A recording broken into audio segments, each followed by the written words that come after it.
I'd like to invite Mr. Tim Shelton to come forward and lead us in the pledge. If we'd all stand and face the flag.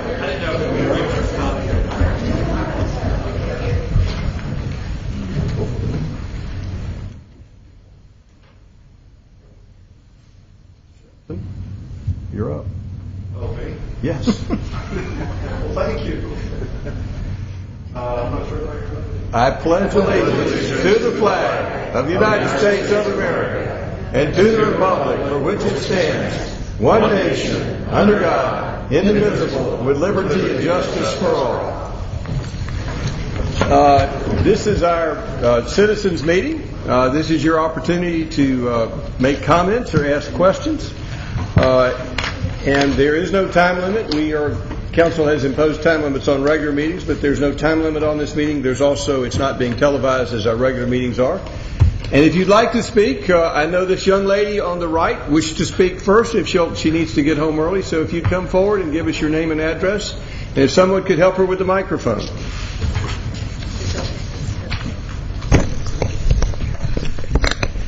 And if you could move to, if she could move to the side so the council could see her, she's not visible from behind that. Can we get a microphone for her and get her moved to the side where she can be seen? Is better? That is much better. I want to see your beautiful face, but I want you to also have a microphone. And you'll give us your name and address, and the floor is yours. I'm Betty Clanton, and I live at 1109 Green Street, which is the Roswell Nursing Home, and I'm the resident council president there. So I hear a lot of the complaints about different residents. And well, I'm glad you hear them and not me, but I'm glad you're here speaking for them. Well, you've been there and you've heard some. We need to be able to get across that street at Cherry Street and Alpharetta Highway. There needs to be a crosswalk or some kind of a caution light or something. But we can't go down to the other corners because if you're in a wheelchair, you can't reach the button to change the light. So we need something to be done to help us get across so that we can enjoy this beautiful city. Ms. Shelton, I agree with you. Steve Asenbrack brought that to our last committee meeting. Council's discussing it. We're talking about a crossing at that point or somewhere near that point for the benefit of you and the residents of the Roswell Nursing Home and for all of our citizens. So we have not come up with an exact plan, but I think there's support on council to do that not in the distant future, but in the next year, so that you'll enjoy it. So thank you for bringing that to my attention. Okay, I thank you. And we would appreciate anything that you could do for us in that matter. We'll keep you posted. We will have something somewhere soon. All right, we're going to hold you to it. And please do.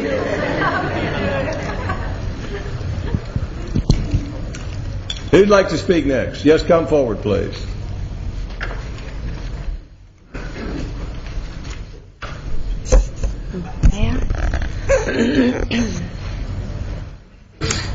Mayor Wood and council members and the other staff, my name is Jane Lawrence, and I have lived in the Creekside at Mansell townhome community for 11 years. And John from the Regency has put up the proposal that the city of Roswell presented at its information meetings during the last few months.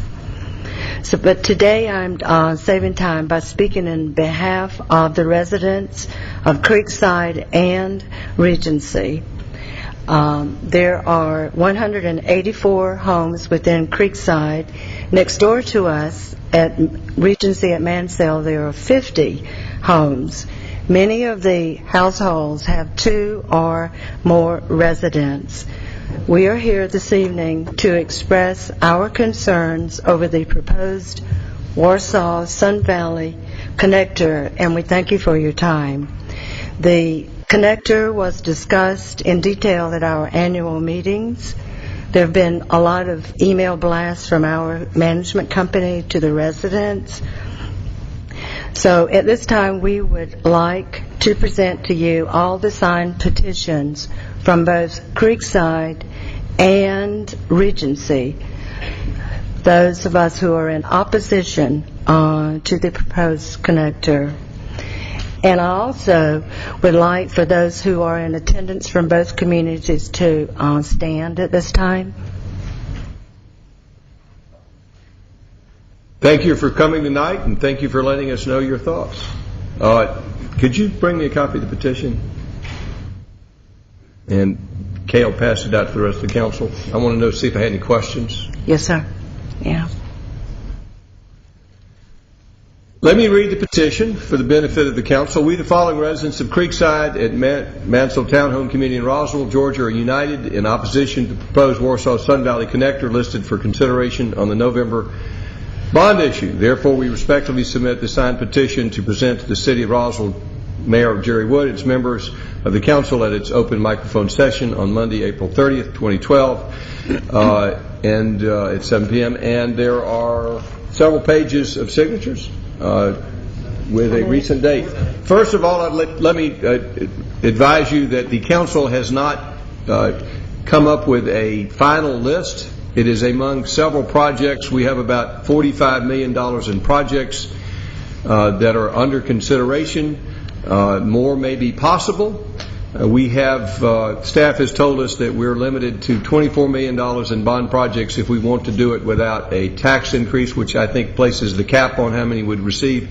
So the first thing I want to advise you is there has been no final decision on what this council will be putting a list on. And second, I would advise you that the council would not be the final decision. Whatever is placed on the bond issue would have to receive the issue of the majority of the voters.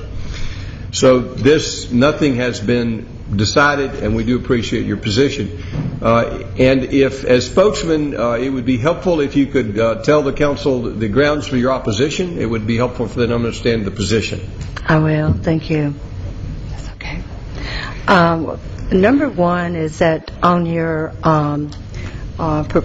connector, you are proposing a roundabout at the Creekside at Mansell and the Regency at Mansell, where our circle is now located.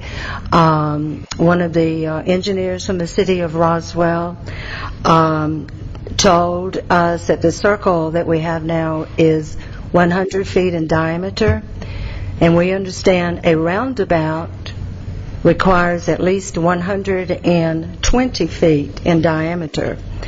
So the roundabout and the connector opens up both townhome communities within a few feet of the proposal. The sides and backs of many homes in both communities will be affected. With the construction of the roundabout, more than likely both entrance concrete signs will have to be demolished and rebuilt at another location. The connector would probably require both communities to build higher privacy fences and install security gate systems, which we do not have now. Therefore, there will be high expenses of installation and maintenance as the years go on. Up until now, our communities have been pretty much off the grid. The connector exposes both of our communities to high visibility. It will add unwanted traffic into both communities.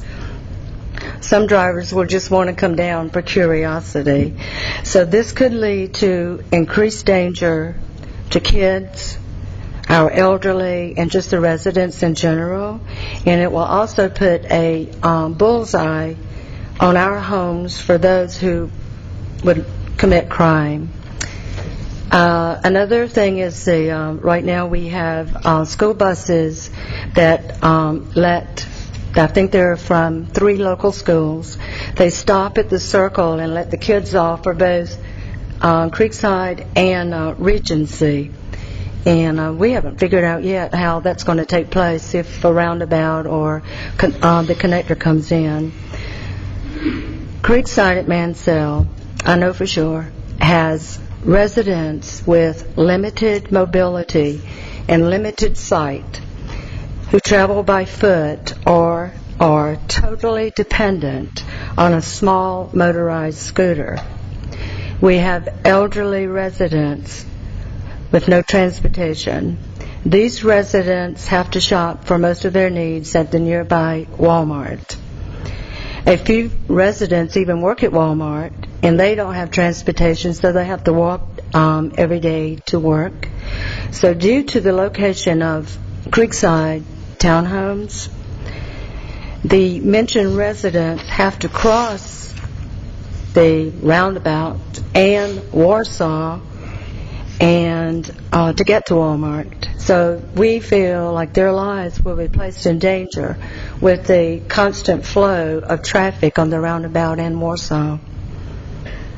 Naturally, the connector will bring constant traffic flow, more noise, more pollution for us. The connector will decrease our property values.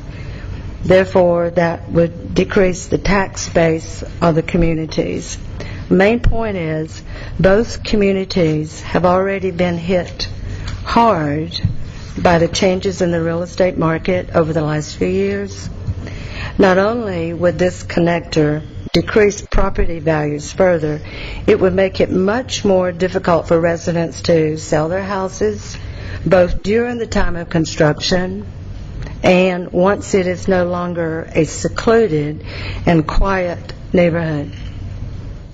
That is what drew many of us to the neighborhoods in the first place, so without that factor, we will be much worse off than we are in today's real estate market. The wildlife would be displaced, and at this point we don't know if an environmental impact study has been done. We believe that this proposed connector was glamorized to the general public by reporting the construction of multi-use trails and sidewalks, plus on-street bicycle lanes. The City of Roswell has provided us with the most fantastic parks and extensive bike trails, and those who live at both communities take advantage of several of the locations every week. We love biking at the Greenway Park and walking with the families, children, and the friends at Greenway, Riverside, Woodstock, the Riverwalk on Azalea. And we feel there's more safety and beauty at all of these parks. But with the provisions that are stated in your proposal, why would anyone want to go walk on trails or ride the bikes behind our homes when you have what the City of Roswell has provided us over, and it's pretty awesome. It was also stated on your publications that there would be an improved commercial access and then it would support economic development along the Sun Valley Connector by providing a connecting road to the business located in this area. We don't understand that. The part of Sun Valley Road that is proposed to be extended has Carland Collision Repair, Checkered Flag Car Repair, Nally Collision Repair, and at the end of the existing Sun Valley Road is G-Force Racing Gear.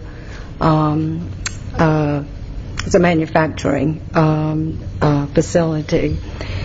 And it's a section of Sun Valley Road that at this time would not be appealing for new development, in our opinion. Okay? The construction process required for this endeavor will be loud. It creates a lot of pollution with the trucks, the paving, etc. And naturally it's going to take many months and will be disruptive to every resident at Creekside and Regency. During this time, many people will be in our immediate area who do not have the best interests of our communities, our homes, or its residents at heart. In addition, there will be construction debris and mud that will be carried to the first pond. Okay. Where's that pond? You see that? We have a small pond and then we have a detention pond. And so that's what we think, that the stormwater and all the construction mud will be going down, correct, yes. So, and another thing, it's stated that one of the benefits of having the connector is that it will help drivers get around town easier and provide some relief at the busy Mansell Road and the State Road 9 connector. We believe that regular commuters have already figured out ways to avoid that intersection, and in the afternoons, most of the traffic that we've tried to figure out could be headed to Cobb and Cherokee counties. And the question that we would like answered is, what about all of us who live at Creekside and Regency? Of all the projects submitted for consideration on the bond referendum, Creekside and Regency are the only residential areas affected by a major change in a road system. The connector may save drivers some time, but we're talking about a major change in the lives of so many people, and it may cost $1.5 million to construct the connector, but you can't place a value on the lives of humans, their safety, and the comfort and the privacy. If Mayor Wood and the council members have not visited the actual locations of this connector, especially at the end of Warsaw Street where Creekside and Regency are located, we ask that you do so before, a final decision is made on what goes on the bond referendum in November. And the final thought along that line would be, we believe that the City of Roswell residents and the many, many folks from other cities and counties who travel our roads and use our beautiful park systems will profit more from the other transportation, safety, parks, and recreation proposals in place for consideration on the bond referendum. And I do have one more issue. Is this on another subject? Well, this is in, it is close to the same subject. Please proceed. Yes, sir. Okay, this is in regard to the acreage that's behind Creekside and Regency. This plat here shows that there are 11.43 acres that is owned by the City of Roswell. And, of course, part of that is where the connector is proposed. And I'll try to talk fast, okay? On the 21st of February 2000, a quit claim deed of gift of $10 was signed between Bailey Johnson Heights Incorporated and Mayor Wood. And someone up there has a copy of the Exhibit A, the land lot 520.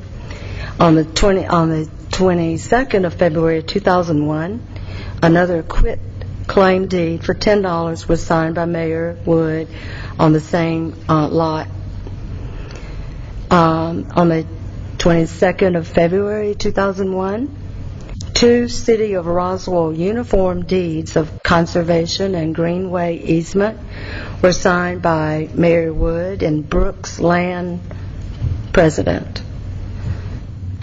On the 22nd of February 2001, a deed of dedication and detention pond maintenance covenant was signed by Richard J. Dugas, president of Creekside at Mansell Association, and it was accepted and signed by Mayor Wood on that same date.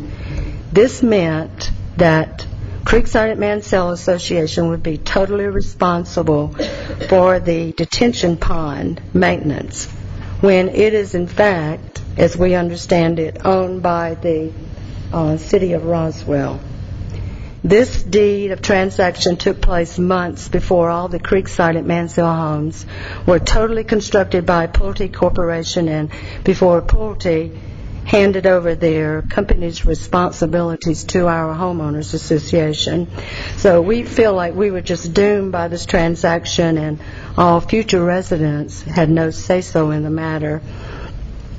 And this, actually, of all the documents that were signed, this is the most devastating one of all to those of us who live at Creekside, because all the expenses of this detention pond and the surrounding trees, and it falls on us. And so it didn't seem fair back in 2001, and it certainly still doesn't seem fair to us today. We have, and I'm not sure how long, but Aquascapes Environmental Company, Creekside at Mansell is under a yearly contract with that company to, help us keep it clean and keep us advised. And I'm not sure of the cost, but it's several thousand per year to us, plus in all the other additional expenses. And this is the last paragraph. When Pulte presented its plans to construct the 184 townhomes at Creekside sometime during or before the year 2000, why did the City of Roswell Planning Commission, the mayor, and council approve townhomes to be built by Pulte within a stone's throw of what they knew could be a future busy intersection? A couple of years later, Pulte came back in and presented another set of plans regarding Regency at Mansell. And again, the City of Roswell Planning Commission, the mayor and council approved the 50 townhomes by Pulte, and no consideration to the fact that this townhome community was also subject to a major business intersection in future years. We certainly do question the reasoning behind these decisions, and here we are this evening, subject in the worst ways that we could think of to those decisions made at the time by the officials in charge. Thank you for your time. Thank you for sharing your concerns. I'm sure the council will consider those in passing this bond issue. Regarding the decision with this, it was always the understanding with the developers that there was a proposed connection in the future, and it's unfortunate that the developers of both of these properties did not share with the community the long-term plans for connection in this area, because that was Roswell. It's always been our intention to try to create connections within our city, and at the time both the developers concurred with that, and I understand now the community is opposed to it, but at the time the community was not present, and the council can certainly change their minds and decide not to create connections that were earlier approved. That's within the discretion of the council. Well, I hope that you will take a serious look at all the things that were presented this evening. We certainly will. Yeah, thank you for coming tonight, yeah, and thank all the citizens who appeared with you tonight for sharing your concerns.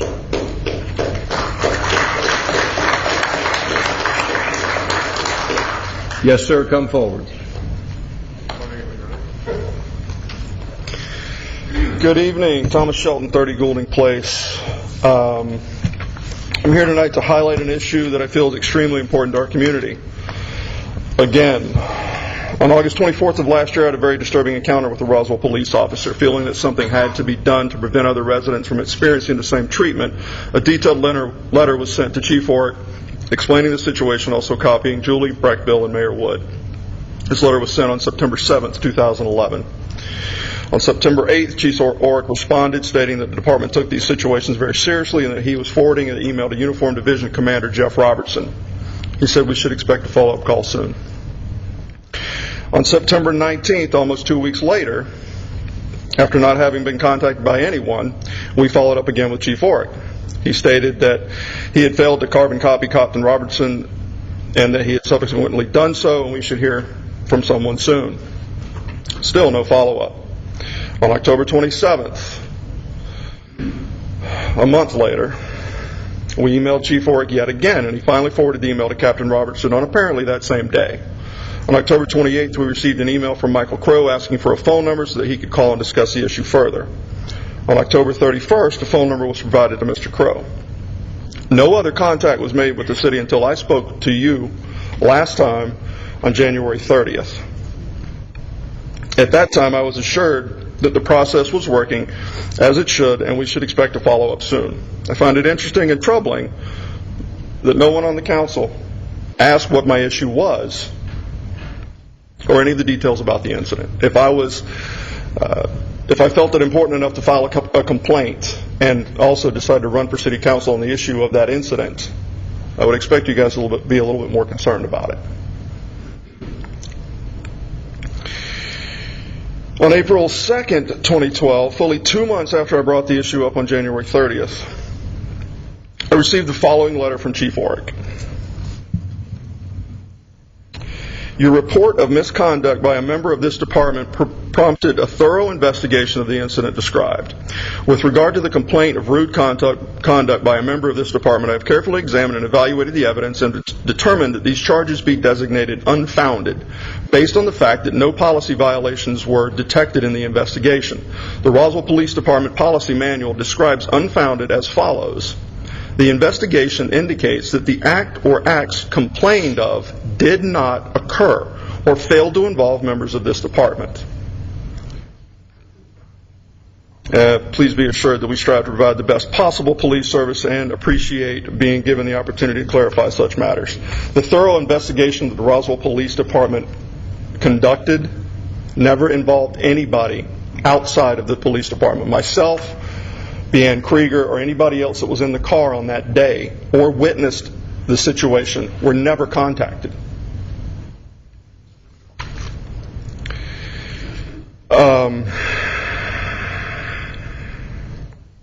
So I ask each of you, given the details I provided here tonight, do you feel this is an appropriate response?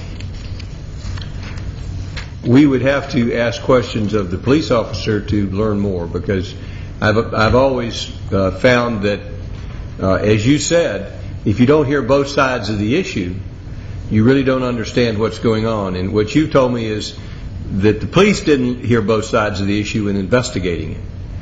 And so I would, to respond to you, say until I could draw a conclusion as to whether or not the police has properly heard this, I'd need to hear both sides of the issue.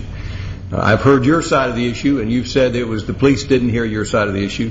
I'd need to hear the police side of the issue. So with that, I'll be glad to hear the police side of the issue and look into this further. But again, I can't draw a conclusion without hearing both sides of the issue, and I don't think you'd feel it was appropriate for me any more than the police to make a determination without hearing both sides of the issue. Absolutely not.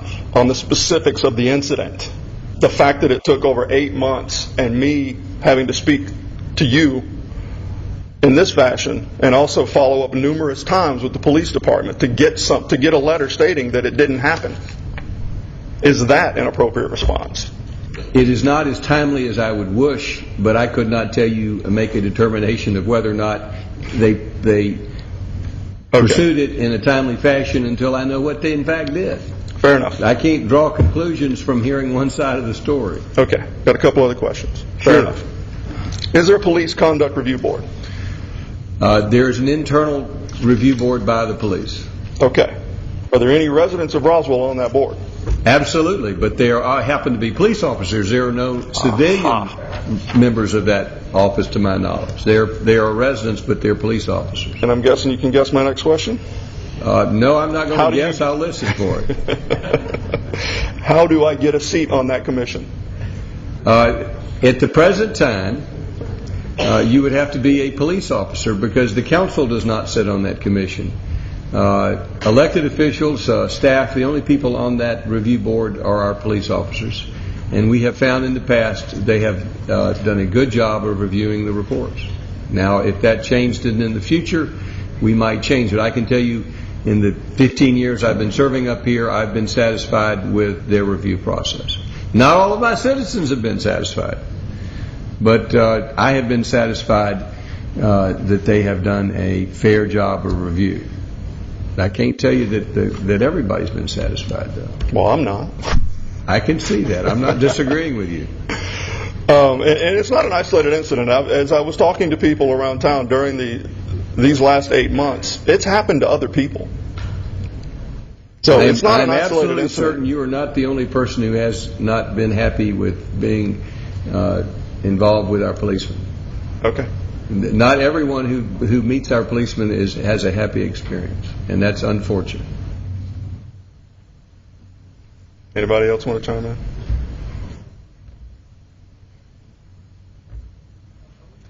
All right, I'm done. If the council wishes to comment, you have that opportunity. Would you like to respond? Councilmember Price. I was just reviewing my email inbox to see if you had contacted me about your concern. And the only thing I can find is that you sent me a letter of congratulations on election night, but I do not have anything in my possession that we had any contact about this concern. No, until I spoke on January 30th, my only contact had been with the police department. My only contact had been with the police department. I will follow up at my next Public Safety Committee meeting with your questions. Councilmember Diamond wishes to comment. I was going to say the same thing. I know when you came in January, that was the first I'd heard about it. That was the first I knew you had run on that basis, and I was the police liaison during that time and would have been happy to address whatever question, but I don't know how we can respond to what we don't have access to. I was hesitant to bring it to surface prior to that because I didn't want the fact that my name was out in the public. I didn't want any input from outside of the police department. I wanted to see what the process was, what was happening for a normal citizen.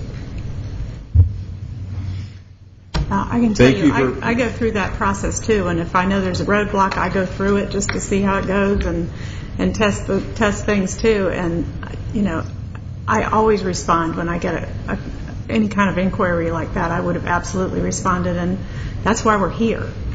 Well, that's our purpose. Bet you can be assured that the next time I have a problem, I'll be contacting somebody. Thank you, sir. Thank you. Yes, sir. If you'll come forward and give us your name and address.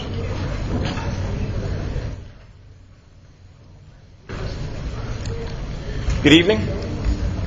My name is Jake Lilly. I live at 265 Junction Track. And I'd like to start by saying, last time I was here at a open mic session, I spoke on two issues.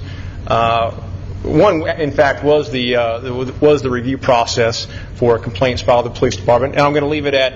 I echo Mr. Shelton's concerns. You've heard me address that and express that in our previous session.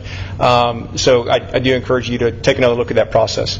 The second issue that I spoke on last time we were here was the matter of mobile food vendors operating within the city of Roswell and the proposed restrictions placed on the boundaries between them and fixed established restaurants, fixed location restaurants. And I'd like to say thank you for listening and for acting on my suggestion to remove those barriers.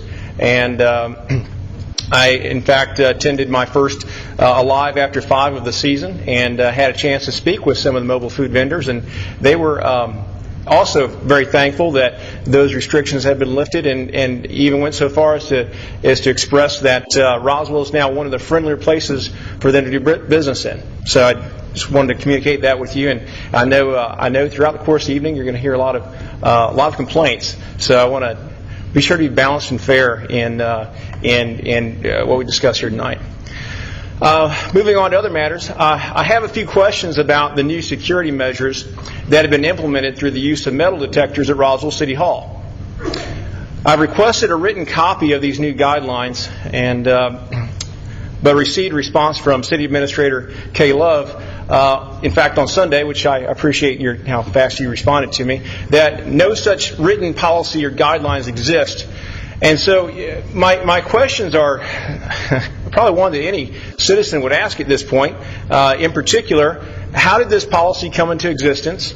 Who administers the policy and the use of metal detectors at Roswell City Hall? And what is the selection criteria for those people who must be screened and those people who should not?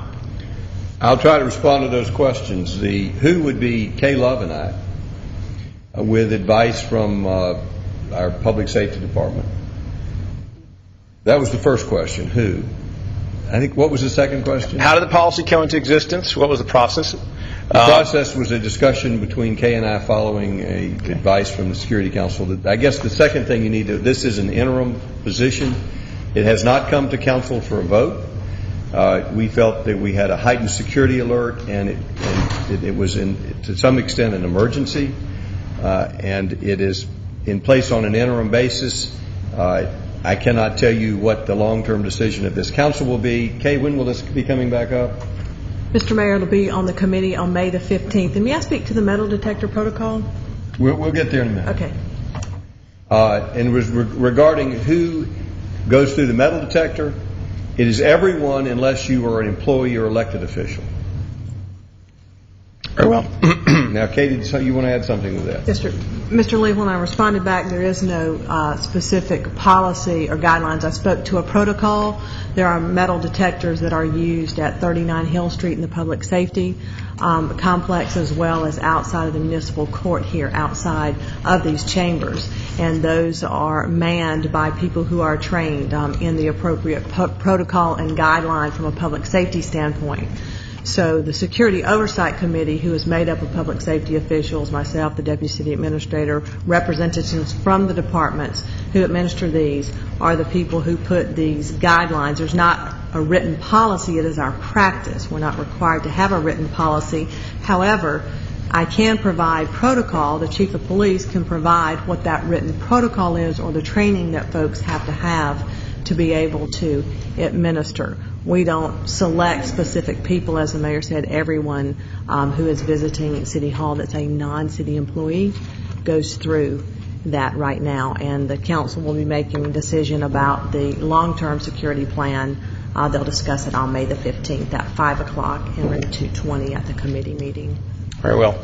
So thank you for responding to both of those questions. And in fact, I was out of town last week, and I had read about the new security guidelines or implementation of the metal detectors, and so I wanted to get a better understanding of the measures that have been implemented. So I spent some time just kind of walking the grounds of City Hall today and watching as people came and went, and of course what I saw was quite frankly quite a spectacle, and I think one that no one in this room is proud of. Orange barricades, roped-off entrances, and dozens of signs directing the public toward a screening area before entering the building. Now, one could argue, and reasonably so, that these times are filled with tension surrounding the death of Andrew Wirtz. Indeed, spokeswoman Julie Brechbill issued a statement to that effect in the Roswell Patch this week when she attributed the increased security measures as a response to threats made against City Council in Roswell City Hall. When challenged on this issue, Ms. Brechbill went on to say that we have an obligation to protect and keep safe the hundreds of people who visit City Hall each day and those working in the building. On the surface, these seem like reasonable measures implemented by reasonable people in an effort to maintain the safety of the public and their elected representatives. But look more closely and you will discover that these new measures are not directed uniformly and for the general safety of the community, but are instead applied selectively and categorically, as we've just heard described. You see, there are two doors through which people in this room are permitted to enter. One door is for the government, for which those in power are permitted to pass freely and unmolested. The other door is for you.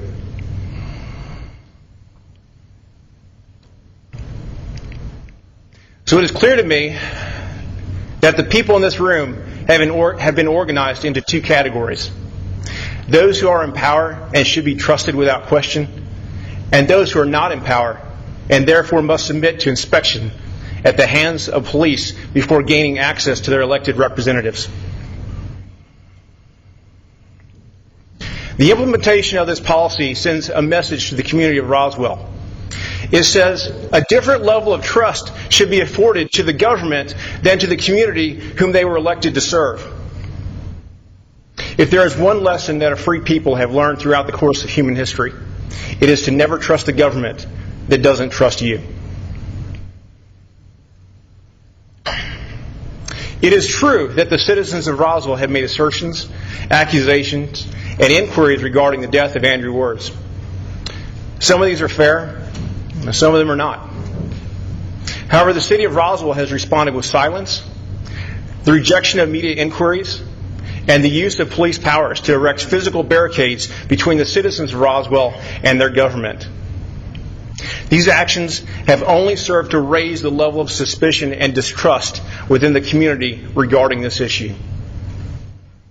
At a minimum, the clumsiness of this response demonstrates a lack of judgment and results in an embarrassment for the city of Roswell. Of greater consequence, the response to this issue and the liberal use of police powers represents a fundamental change in the relationship between the citizens of Roswell and their government. Ladies and gentlemen, truth is not fragile, but trust is. Your intention does not determine the destination, but your direction of travel does. Even well-intentioned people moving in an unintended direction will arrive at the wrong destination. And I submit to you that if you continue on this course, the destination is division and distrust. So as a citizen of Roswell, I call for the removal of the metal detectors at the entrance of Roswell City Hall. I call for open and equal access to our elected representatives. And I call for Roswell City Council and the city administrators to discontinue the use of police powers to create barriers between the citizens of Roswell and their government. Thank you. Thank you for sharing your concerns with us.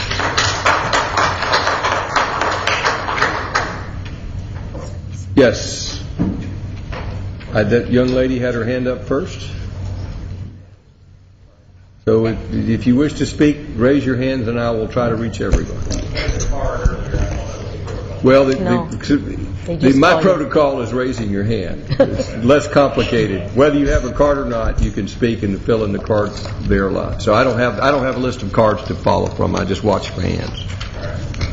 Good evening. My name is Janet Russell. I live at 260 Willow Springs Drive. That is not in Willow Springs subdivision. First of all, I just want to say I have a couple of great things. If you were in town yesterday for the bike ride and the bike races, it was a great day in our city. Thousands of people were on famous Canton Street, but I worked the mayor's ride registration in the morning, and we had about 400 to 500 people riding, and it was really, really a great morning. I mentioned to, I think, Rich DiPolito, the reason I loved it, it wasn't race-specific, age-specific, competency-specific, religion-specific, or anything. It was only specific because you wanted to be out and have fun with your bike. I think the police department did a great job. I think Bike Roswell should be getting accolade upon accolade for putting it together because it was absolutely spectacular. I had people walking up to me at the ride saying, "This is the most wonderful value for an event we have ever seen." One man moved from Princeton, New Jersey, and just couldn't get over what a spectacular event it was, and he was so happy to be here. So I wanted to share that. What I also wanted to point out was because you closed Canton Street for a few hours, there was no major crisis in the world. Nothing happened. And so I might suggest that the people who do Alive After 5 close Canton Street and make it only pedestrian from light to light, end to end, so that merchants that are at the other end away from the cluster of restaurants also get equal exposure. The whole point is to get out and mingle, and if you saw the area that was widened, where the race wasn't but the barriers were still there, the people were having a blast walking out in the streets. Triplet strollers won't fit on the sidewalks anymore when you've got every single table taking up space. So I would encourage you, because it will probably triple the attendance. To those that say, well, then we can't get into our house. Well, yeah, you can. You just move the barrier. It's what they did yesterday. So I would encourage that. Secondly, more good news, for those of you that actually read the paper, not the online paper, Roswell Nouvelle Paris du Métro, front page of the living section of the Atlanta Journal today. You can't buy this kind of PR, ladies and gentlemen. You can't buy it. It's the announcement that Alliance Francaise has moved their first satellite office to Roswell. It talks about bringing culture to the burbs. It actually quotes Jerry, who seems to know a little bit of history because he thinks Paris is 1,000 years old, which was nice, Jerry. The importance How of... old is it? How old is Paris? It's much older than that. The Parisi That's as far tribe back was, as I can count. yeah, the Parisi tribe started it long before that. But that's okay. At least you knew that it was 1,000 years old. The importance of it is that we're bringing culture to Roswell. And they interviewed me, they called me, and I just want to let the council know, for those who don't know, Councilwoman Price was at the ribbon cutting, Councilman DePolito and the mayor. I'm the reason Alliance Francaise is here. Roswell Business Alliance had nothing to do with it. No paid staff did. No people that make money off of it. I did this for free. I knew the woman that owned the building. I contacted Alliance Francaise. I kept them in contact. They made the negotiation. And we are really lucky. And one of the major reasons they chose this building was because it's on the bus line. The MARTA bus stops right in front of the African Coffee House. So they anticipate lots of students this summer taking French classes. The majority of their students are, according to the article, people who work in French-speaking countries, CDC, military, and that's a lot of their students. So I wanted to just say, you can't buy this kind of advertising, folks. All the PR in the world right on the front page. So that's a good thing. Third, you can always have a list. Tourism. Yesterday was a great reason and a great example of what tourism can do to a place. I just wanted to reinforce the fact that on the historic Roswell Square at this time, we have a really cruddy bench on the right-hand side. When you get off at the northbound bus, right where you go down to Mill Street, to the mill. It would probably do very well in perhaps Zimbabwe, but I don't expect it as the first thing that a visitor sees when they get off the MARTA bus to our historic, beautiful town square with our buildings. So I might suggest that you take one of the beautiful benches that are sitting on Coleman Road that no one has ever sat in. There are two of them which connect to nothing, and I'm not quite sure why they're there. Beautiful wrought iron benches. And just move them over there. Total cost, the labor of the city employee who moves it. I also suggested to you, and I hope you're still pursuing it, I think, Kay, you were sending something out. I suggested that little red building that's right there as you go down the mill, which is supposed to mimic the top of the mill, which is owned by the MIMS company, that become the new MARTA bus shelter. One of you told me you had not found you found $10,000. You were going to build a shelter at the square, and I said you don't need to reinvent the wheel. You have a shelter that's really quite nice. All you have to do is allow MIMS to do it. MIMS tells me that the city put such restrictions on what they can do with that little structure. That would then allow the MARTA bus pole to be moved 20 feet, about 20 feet north, to be directly in front of the structure. It would be a nice place for people to wait. You could put maps in there of the city and why they're here to visit and spend their money. One of the reasons I was told that they couldn't do that was because MARTA didn't allow the bus to pull off of a through lane into a turn lane to pull out of traffic to pick up people. Well, that problem's been solved with the expansion of the sidewalk and the elimination of the right turn lane. So now you have no excuse to follow through on that. I would certainly hope so, because nothing says welcome to our town like a broken down bench that's sitting on old concrete next to a fire hydrant. My other suggestion is, I mentioned it last time, I hope you make serious consideration to buy the old funeral home and make it into our new visitor center. Every person I've talked to who is the general public or a visitor says it's perfect. My God, Janet, why didn't they do it before? It already has a parking lot. It has access from Highway 120 for tour buses. People could leave their cars there and actually walk the circuit, pass our shops, our beautiful homes, and spend money. Tourism is the single largest generator of income in the world. Since you all went to Greenville, apparently it was some sort of a tent meeting, and I'm not sure if you all did the altar call or not, but every other word was, we've been to Greenville, we've seen the light, we've been to Greenville, oh my God, it was such an amazing experience. What did Greenville do? We're going to bring it back to Roswell. Well, ladies and gentlemen, I've been telling you those things for 30 years. Greenville didn't tell you anything new. But you have chosen to disregard what I say because you don't think that I carry any validity or credibility. So if you had an altar call, I want you to know I was already there. And I would urge you to not just, get caught up in the rapture and then forget about it.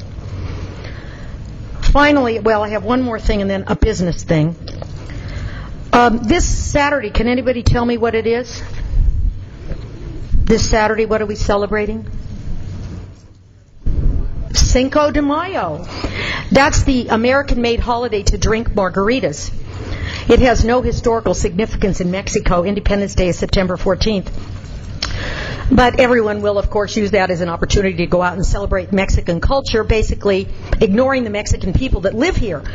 But I'd like to just give you a list, and perhaps you can tell me what they all have in common. Listen carefully. Miguel Cervantes, Pedro Almodovar, Manuel de Falla, Emilio Estevez, Martin Sheehan, Gloria Estefan, Antonio Banderas, Penelope Cruz, Frida Kahlo, Velázquez, El Greco, Goya, Pablo Picasso, Paul Coelho, Oscar Hijuelos, Celia Cruz, Compay Segundo, Gaudí, Santiago Calatrava, Gustavo Dudamel, Montserrat Caballé, Andrés Segovia, Pablo Neruda, Los Romeros Quartet, Diego Rivera, Teresa Avila, Ignatius Loyola, Ortega y Gasset, Plácido Domingo, José Carreras, Shakira, Ricky Martin, Salvador Dali, Isabel Allende, Don Quixote, El Cid, Pizarro Cortez, Andrés Duany, we all know who he is, don't we? And me. How about flamenco, mambo, tango, cha-cha, sangria, paella, tomatoes, chocolate, potatoes, agave, and turrones? What do they all have in common? Anybody? They're all Hispanic. Not one of them drank a margarita. So what I'd like to encourage this city to do is honor them in September when it's National Hispanic Heritage Month. The city has never acknowledged the largest minority in the country, ever. I know because when I was serving on another committee for Black History Month, and I mentioned it, and I had an early meeting with someone, she mentioned, not knowing I was within earshot, Janet thinks she's going to get a Hispanic Heritage Month. No way is that ever going to happen. Well, I'd like you to talk to me after hours, and we'll make it happen, and we'll make it happen for probably nothing. No dollars involved. Now, I know you're used to spending lots of money on nothing, but in this case, you can spend nothing and get something. I think it's time that the city does that. Especially Andrés Duany. Do you know where he's from?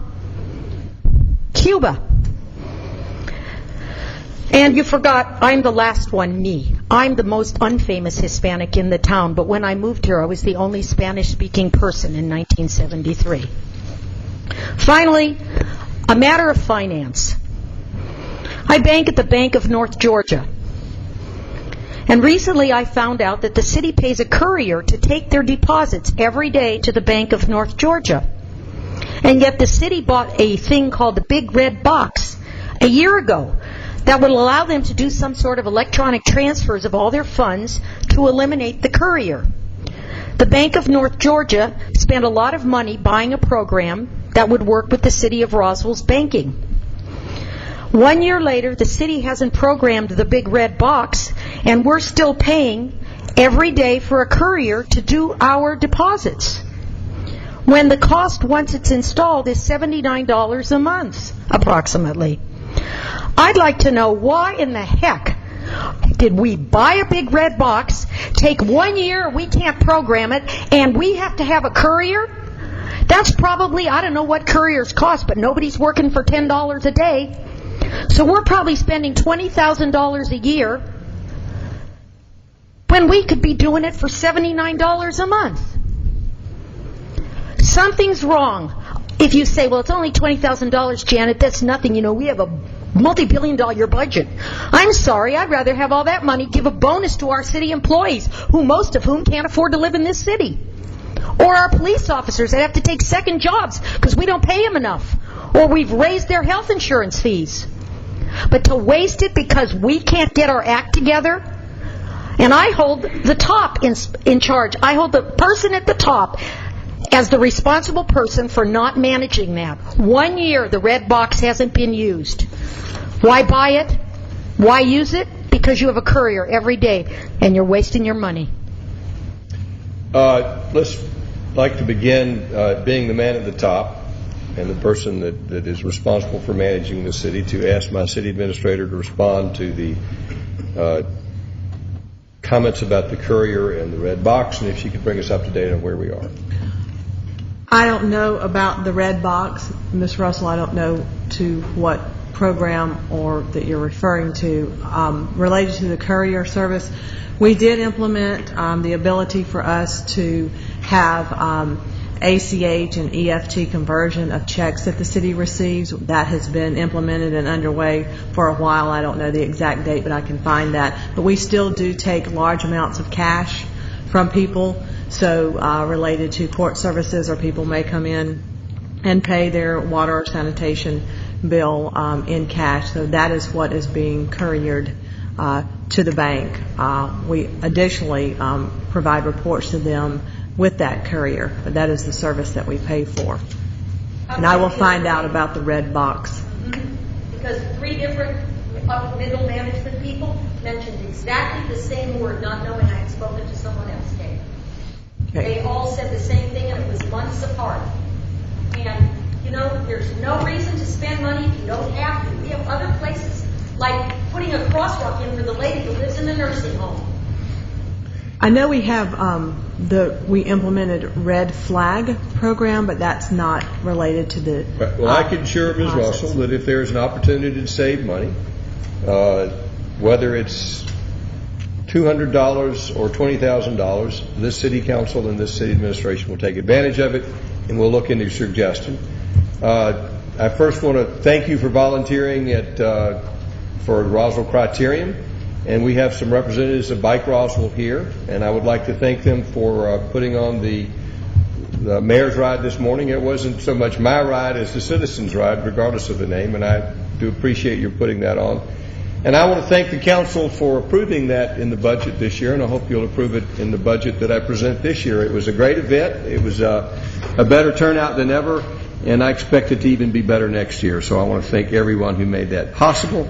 Ms. Russell, I do want to thank you for the part that you played in bringing Alliance Francaise to the city of Roswell. I think, as you said, it was great publicity, but it's also a great new business and a great service for the citizens, and we're glad to have them here.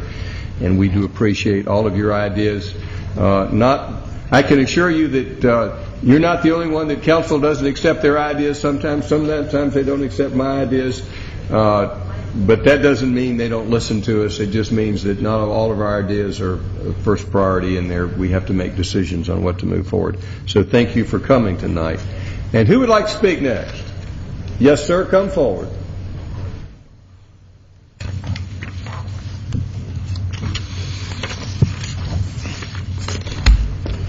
Good evening, everyone. I'm Rick Burns. I live at 125 Derby Forest Court, and it's the Derby Forest subdivision off of Howells Road.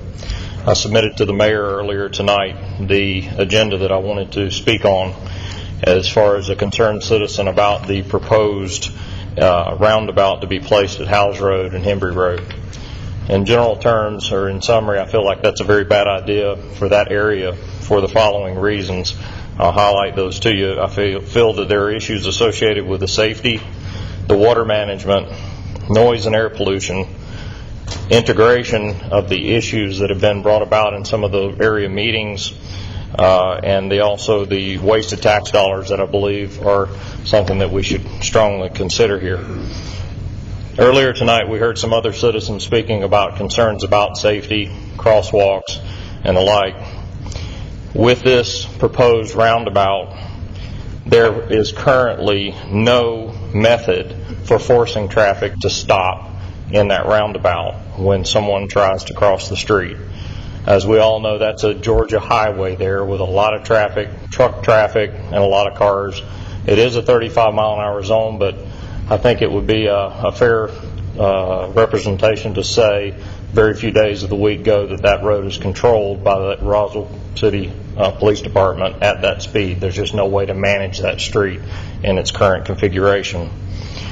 So the other thing that's been brought about is the idea that there would be a new greenway of sorts placed in that project, for which it was not represented clearly in some of the past meetings. The large pathway would pass from Upper Henry Road to Howes Road and tie through that intersection. I believe that could be a catastrophic event waiting to happen there, to put a greenway with children riding bicycles from the area elementary school having to pass through an intersection with that kind of traffic volume and no traffic control at all, no lights at all to stop that traffic. I also question whether or not this even complies with the American Disabilities Act and providing for a means of someone like this lady or a small child to cross that road. In a recent meeting, we had a representative from RDOT in, a fellow by the name of Robert Del Ross. He stated that there were options available to be considered, and those would include special flashing lights that have been used in some other areas, and also even a tunnel could be considered to be placed in that area, but it was not in the budget, and that we did not have the means to afford that. And I think several people in the room were clearly asking him, how can we not afford to save a life in that intersection? We have to consider that as we look at this roundabout. The next thing that I'll address here is the water management. The people in the area recognize that there are two converging streams in that intersection. This plan is going to disrupt or destroy two active streams in that area, as well as existing wetlands. In conversations with individuals from Georgia DOT, they said their simple remedy to this was just to purchase offset wetland credits as they destroyed the wetlands within the city of Roswell. I don't believe that is a reasonable answer. I sat here in the same room last Monday and I listened to the city get an award for being a platinum drinking water city. That is a vital thing for this city and for the state. And I believe that if we're going to protect that interest, we also have to protect nature's interest in that natural water treatment system that would be destroyed in that intersection potentially, and an offset credit purchased outside this area. There was also other concerns that were brought about.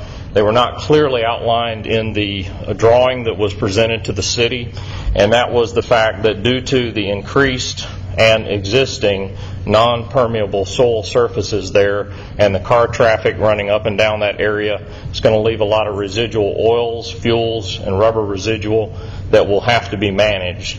That water runoff is going to have to be contained in some sort of retention pond that is going to have to be implemented into the right-of-way, which has not been shown on any of these maps.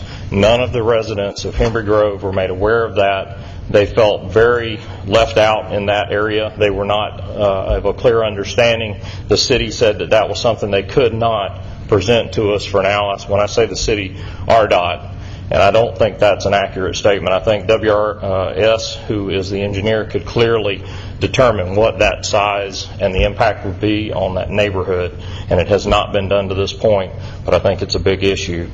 So they clearly need to have the size. And in addition to that, they also stated that that water would have to be cleaned by some method.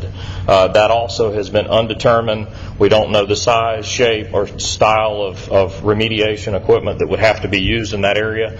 And if you're familiar with that area, that is right in a half a dozen people's backyard, very close by. One of the ladies in the last meeting was pregnant with a child, so she'll have a young baby in that backyard there. So we don't know what those circumstances are going to bring, but we feel like as citizens of this city, you have to tell us what is involved with these projects. You don't just make us assume that everything will be taken care of. We need to know to make a good judgment and have a clear direction from you guys.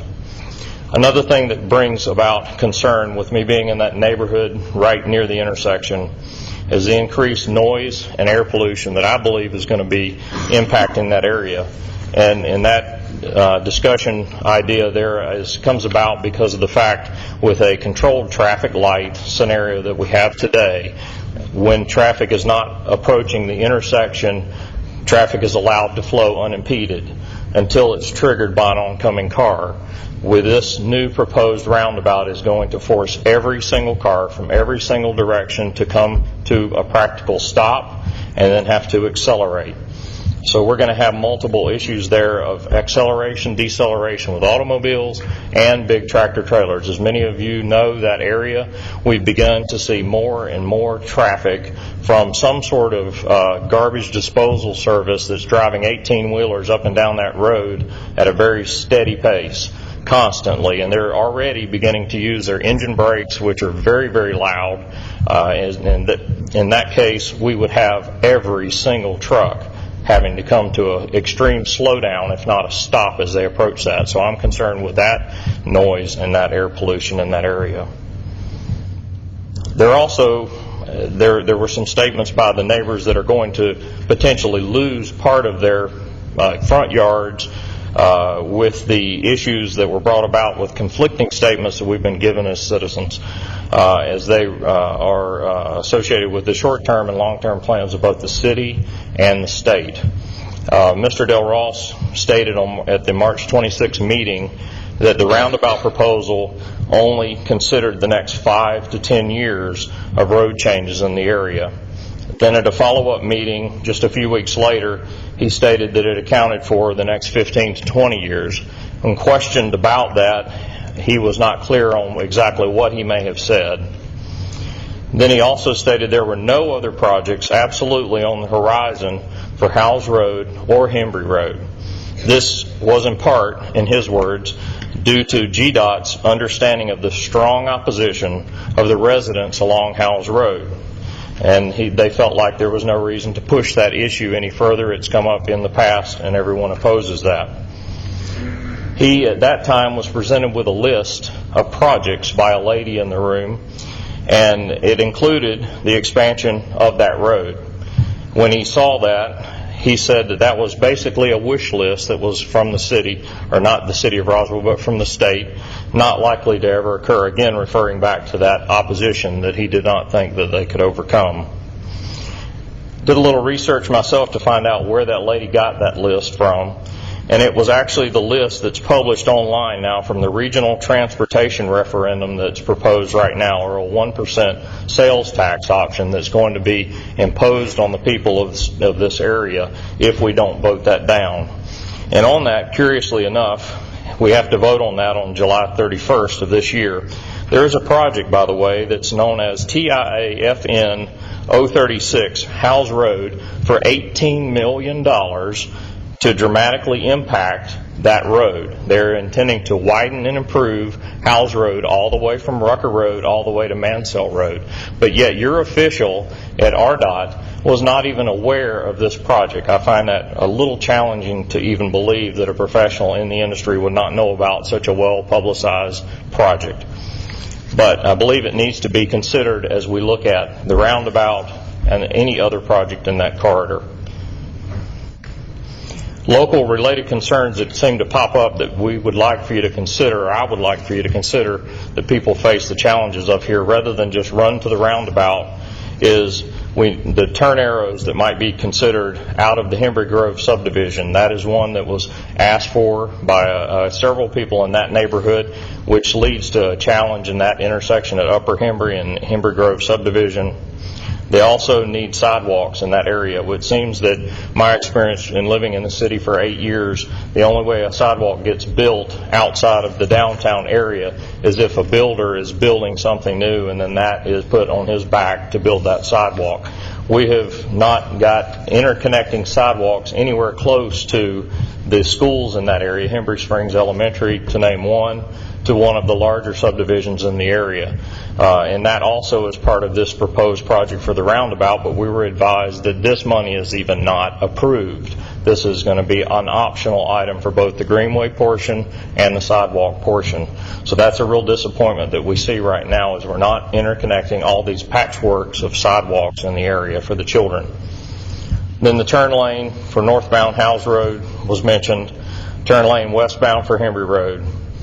And of course, the ever-growing number of the semi-trucks that I mentioned earlier, there was a suggestion made that we put some signs up in that area to prevent the engine braking, to keep that noise down. There's many cities around Georgia that's a common thing to see, as that is a forbidden thing in residential areas. It's my opinion that the roundabout is not a good idea. It's proposed as a safe measure and a measure to speed up traffic, and I believe it's only going to potentially hurt, as we've seen on many of our signs in the area of city of Roswell, is slow down Roswell. That's not going to help this happen on Howells Road. It's a 35-mile-an-hour zone. It needs to be limited in every possible way, whether it's by traffic congestion, traffic lights, police control, or whatever means necessary. We need to keep the street speed down, or we're going to have some young people get hurt.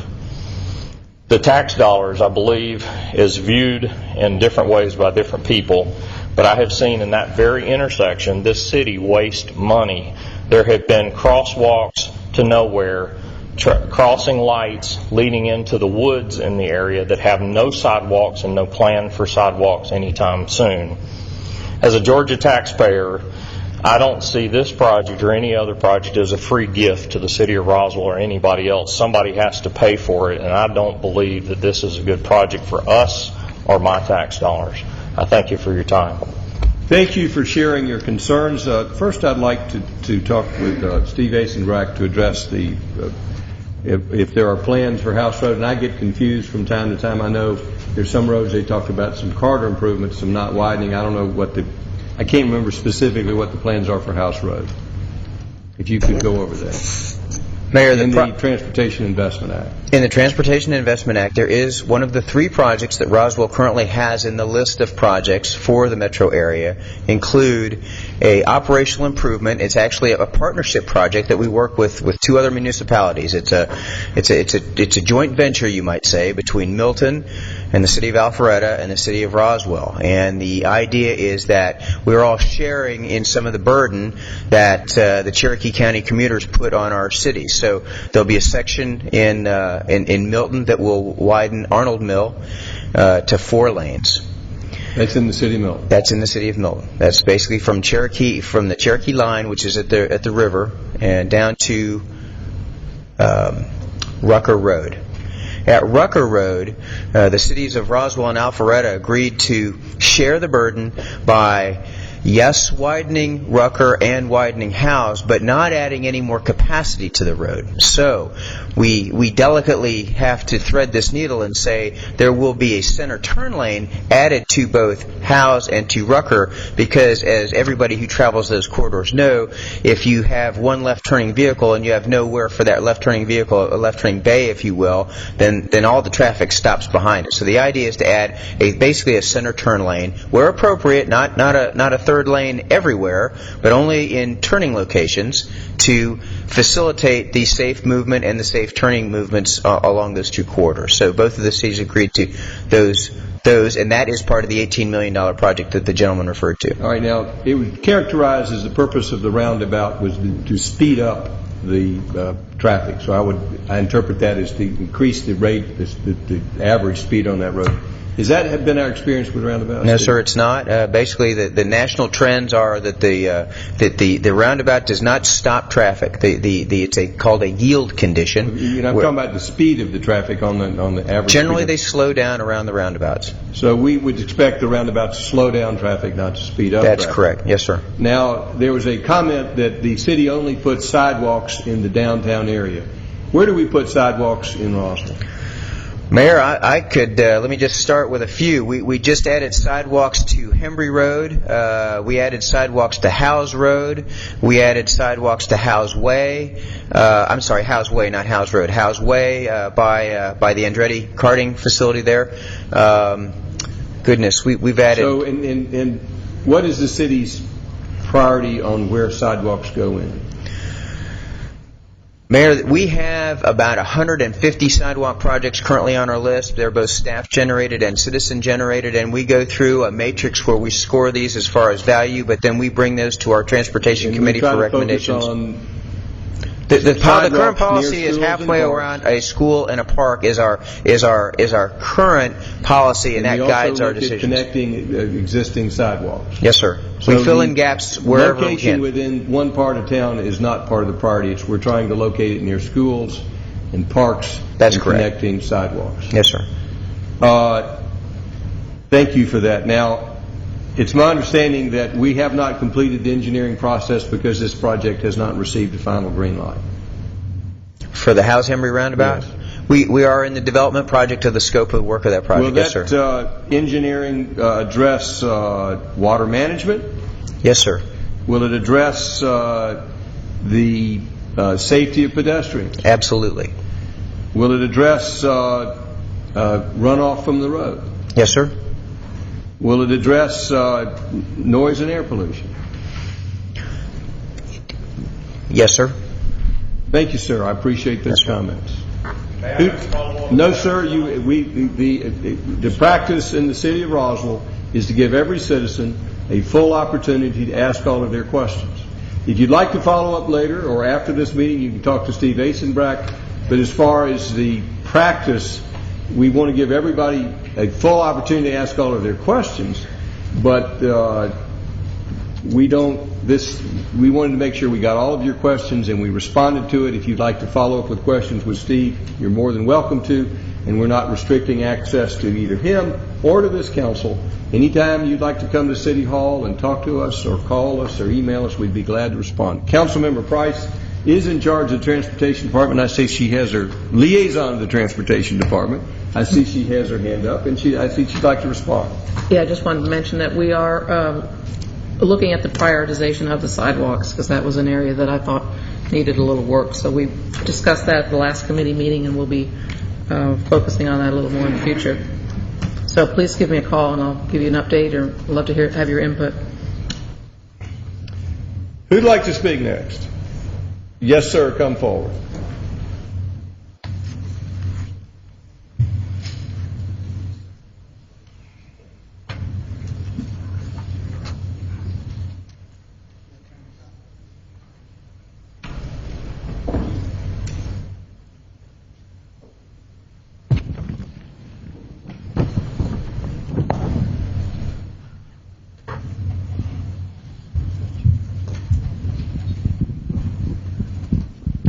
Mr. Mayor, Council Lady Dr. Betty Price, citizens, my fellow engineers, and the City Council. My name is Sam Evans. I live at 150 Chafin Road, Roswell 30075. May I ask a question deviating from what I'm going to say about the security that this gentleman brought up? He brought up a question that really concerns me. Yes, sir. This is your opportunity, and you have as much time as you wish to ask as many questions as you want on any subject you want involving the city of Roswell. Excuse me, Mr. Mayor, did you say that But, Sam, that question really needs to be addressed to the council. This isn't, I don't want to put any, this isn't an opportunity to ask questions of citizens. It's an opportunity to ask questions of the council to make comments to the council. Right. Did this gentleman say that the employees of the city of Roswell would be eliminated or would not have to go through security? That is the current status. The citizens of Roswell do not have to pass through the metal detector. They have to pass. The employees do have to show their IDs, or if they're not recognized, they don't make me show my ID. I guess they recognize me. Yes, sir. How many employees do we have in the city? 600 or so. 600 and so people. I feel that I am just as trustworthy as Stu Mooring and Steve Ossenbeck. I have to go through the metal detector, but they don't. Somebody can go crazy. Some of our employees for the city could go crazy and bring a bomb in this city hall. Please reconsider making everybody go through this metal detector. It may slow it down. They may have to get to work a little bit earlier. But we cannot control all the 650 people. Again, this will be coming to council for reconsideration. Yes, sir. Thank you, sir. The reason I'm here again, and I told you I would be here until we get the proper driveways at the Visual Arts Center West. There it is up there. This Visual Arts Center West opened 11 years ago, ladies and gentlemen. And those driveways are still like they are now. We've had wrecks out there, but I'm not going to rehash that. Thank goodness we have Dr. Betty Price in charge of transportation now, because I think something is going to be done after 11 years. So, the reason I'm here now, I saw an article in the paper by Hatcher Hurd that said code enforcement would only goes out and issues a citation on a complaint by an individual. That was strange, and what I just gave y'all was a letter from the city clerk. And what it says is that if the code enforcement officials see a violation, they report it. Now, for 11 years, code enforcement has been going up SR 92, and as far as I know, they've never issued a citation against recreation and parks. So, covering both ends of the spectrum, I have issued a complaint to Miss Alice against recreation and parks for having improper driveways for the city of Roswell. Hopefully, that will help get this thing off a dead center, and y'all won't have to listen to me anymore. It's for the safety of people. You take our money, you gotta provide us with safety measures. Thank you very much. Thank you for being concerned about the safety of the citizens of Roswell, Mr. Evans. Who'd like to speak next? Yes, sir, come forward.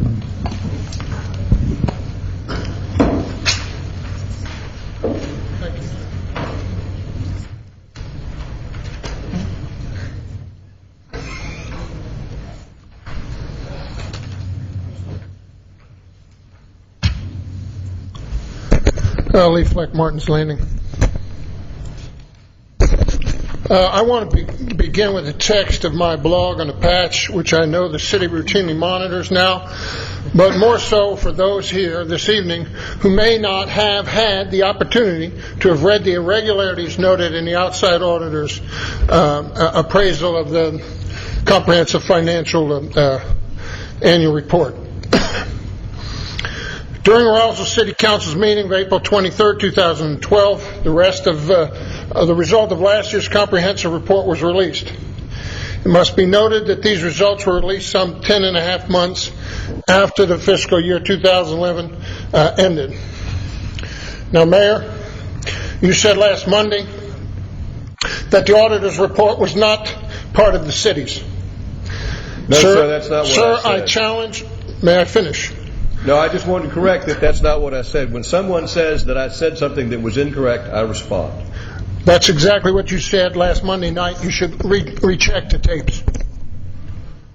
You were insistent that the auditor's response was not part of the budget. Sir, the auditor's response is not part of the budget. This analysis is required under the City of Roswell Charter, Article CH 6.80, and therefore it is part of the city's financial. This financial report received a scathing evaluation by the outside financial auditing firm of Malden and Jenkins to include the fact that the city failed to operate under an annual balanced budget, which has resulted in a compliance violation with the state. Even more disconcerting, quote, the city had approximately $1,745,000 in deposits that were not properly collateralized. Deposits with financial institutions exceeded the limit for federally deposit insurance coverage and were not sufficiently collateralized in accordance with the state of Georgia law. The auditor's report went on to explain the possible effects of this violation of state law. The failure of a financial institution to fully insure or collateralize the deposits could result in a financial loss to the city should the financial institution fail. The auditors also found the following reports delinquent, the financial report delinquent in several other areas to include. The city was unable to report timely, accurate financial information for several months through the year. Audit adjustments totaling $670,000 were needed to correct the city's cash balance. An adjustment of approximately $686,000 was required to properly record a transfer of construction project from government activity capital assets to the water and sewer fund. I was under the impression that the water fund was supposed to be self-sufficient. Looks like the auditors found some evidence otherwise. Back to my blog. Year-end calculations of accrued sewer and fee liabilities as calculated by the city did not include June 2011 collections, which were unremitted as of June 30th, 2011. Now, I've dealt with accrual counting methods. Mr. Orland?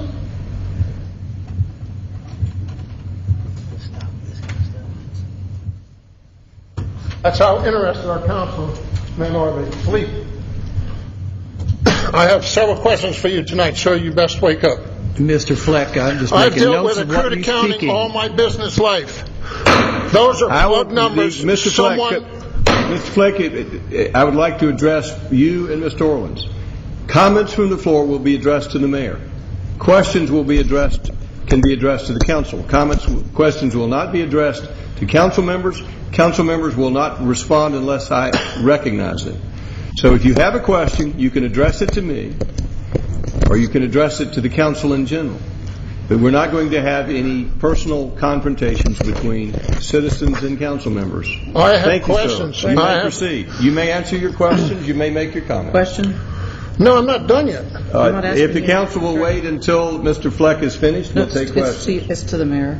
Or Yes. Procedural question. Procedural question. Items that are on the overhead, should they relate to the item of discussion? This is a citizens' meeting, and we allow the citizens to put whatever they want I will on be that discussing overhead, that as at long some as it's time not later. Slanders for pornographic. That may be a matter of opinion. Back to my blog comments.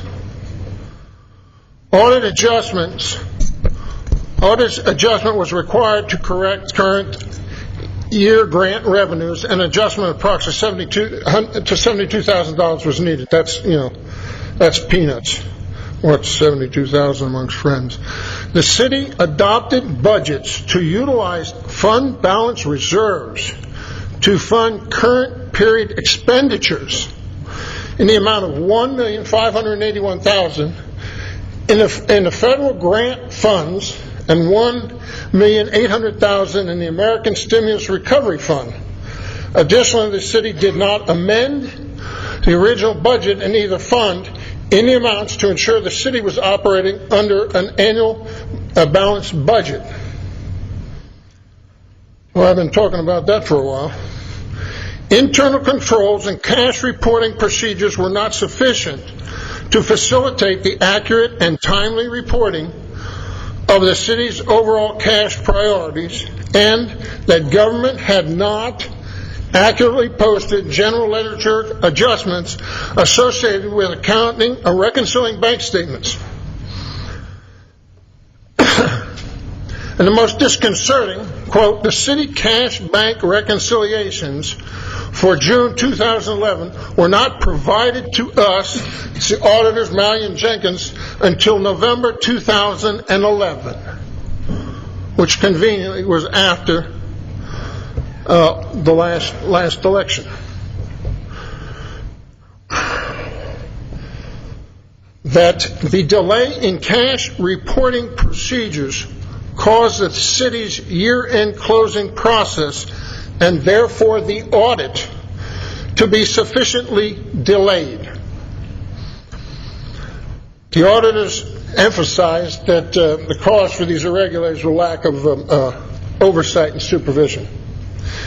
Now, I have numerous questions to pose per mayoral procedures. all at once to council members, and I will I'll remain at the podium until I receive the answers to each and every one to ensure that they've been answered appropriately. Councilwoman Wynn, your campaign statement for the forum of the Canons Night held in these chambers, with relation to that, I'd like to know if you had any knowledge that the budget was not balanced at that time. I'm not answering that, Mr. Fleck. May I finish all the questions at once? If the council will hold their comments until Mr. Fleck has finished, we'll give the council an opportunity to respond if they wish. And Mr. Fleck, I appreciate your reading of your blog, and I appreciate your giving us the time to respond. The fact that we are not responding to each individual comment in no way signifies we agree with your characterization of the audit report or your interpretation of what happened. Sir, I'm not characterizing anything in the audit reports. I'm reading directly from them. I apologize. I thought you were reading from your blog. Those were all quotes directly out of your own financial report. Would you like me to review them? It would be helpful if you were reading from the audit report to read from the audit report. If you're reading from the blog, read from the blog. But to mix the two together is confusing me. I apologize, but I thought you were reading from the blog, and it's hard to tell when you shift from your blog to the audit report, and I'm not sure anyone can track it the way you present it. I'll be happy to start all over again. The floor is yours to do as you wish, as long as we follow the rules. Every statement in that blog was quoted directly out of your own auditor's report. Had you read it, you would have realized that it was. That is the financial. Mr. Orland, you were the liaison between the council and the administration which oversees the financial departments. I would like you to explain this financial mess. I want Mr. Owens to justify the installation of an ERP program, which I understand was put in shortly before the financial was completed. I've never heard of an ERP program being put in close to the end of a financial. Anywhere I've ever seen is always the beginning of a new financial. I've had experience with that, and I think we can all remember Y2K. This was obviously not very prudent. It was a total lack of leadership at many levels, but I must have to wonder if this was a contributing factor to the delay in the cover-up. I'm asking one simple question, sir. Is there any taxpayer monies missing?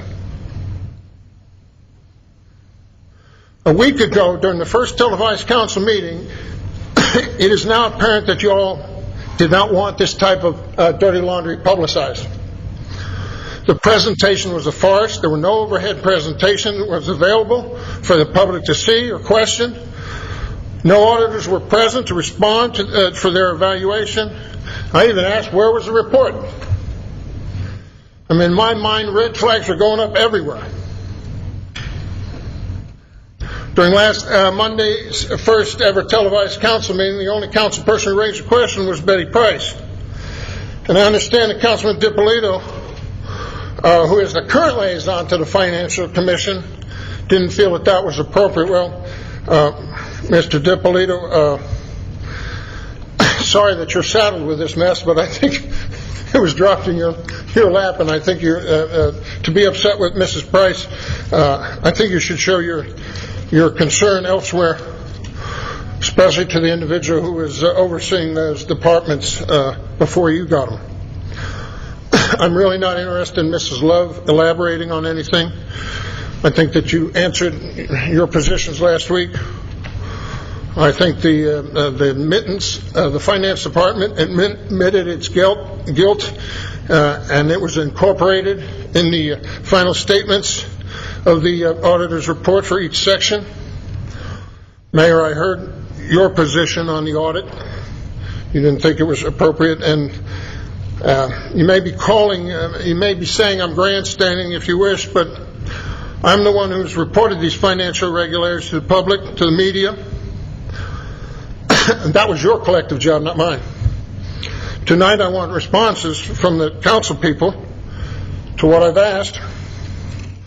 Otherwise, I think you need to change your mission statement out there and say, whatever looks good and we can get away with works for us. Please, anybody jump in.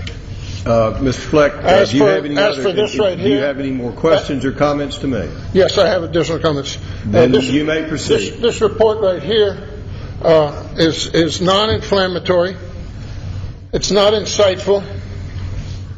You can get a copy of it if you so wish, right down at the Star. Where's that pouring place down there in Roswell on Holcomb Bridge? A Starship.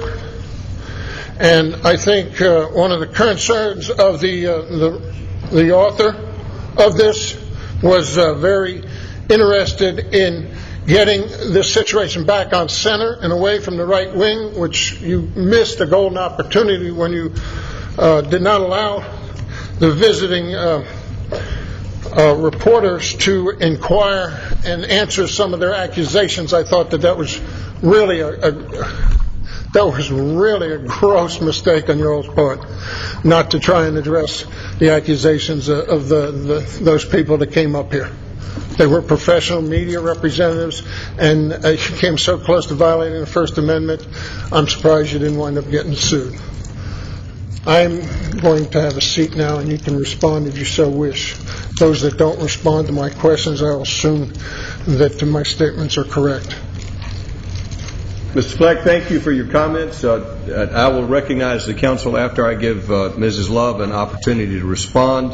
A lot of the questions have to do with the budget and financial oversight. They're not policy questions that are set by council. They're questions about management of the city, which the charter gives me the responsible for the efficient and orderly operations of the city, and the council has seen fit for Ms. Love to be our manager for the staff, and I think she's the best person to respond to most of those questions. So, Ms. Love, if you'll give an opportunity, give an effort to try to respond to those comments. Yes, sir. And then I'll give the council an opportunity to respond to anything they wish. Thank you. Mr. Fleck, I'm not going to respond to each individual question. I would encourage you to set out the time so that you and I can go over the audit. The mayor and council set the policy for this city, and it's my responsibility through staff to see that it's executed. The mayor and council do not oversee the general journal entries, the transactions that take place. That's what they pay us to do. I am the one responsible, ultimately. The department directors report to me. The auditors were here when the audit report was presented, as they have been in the last 8 years that I have been involved with the city of Roswell. The presentation that was made was virtually the very same presentation that has been made in years past. We typically don't put up overheads for the audit report. We do provide the audit report in hard copy form in the days before it was posted on the web. It is a public document. It is posted on the web for the public to see. Our auditors are bound by specific standards of review. And one of the things that has to happen, the findings in general that you report are generally accurate. I won't speak to the dollar amounts because I'm not looking at them, but if you said you're reading it from the audit report, then I'm assuming that those numbers should be accurate. No money is missing.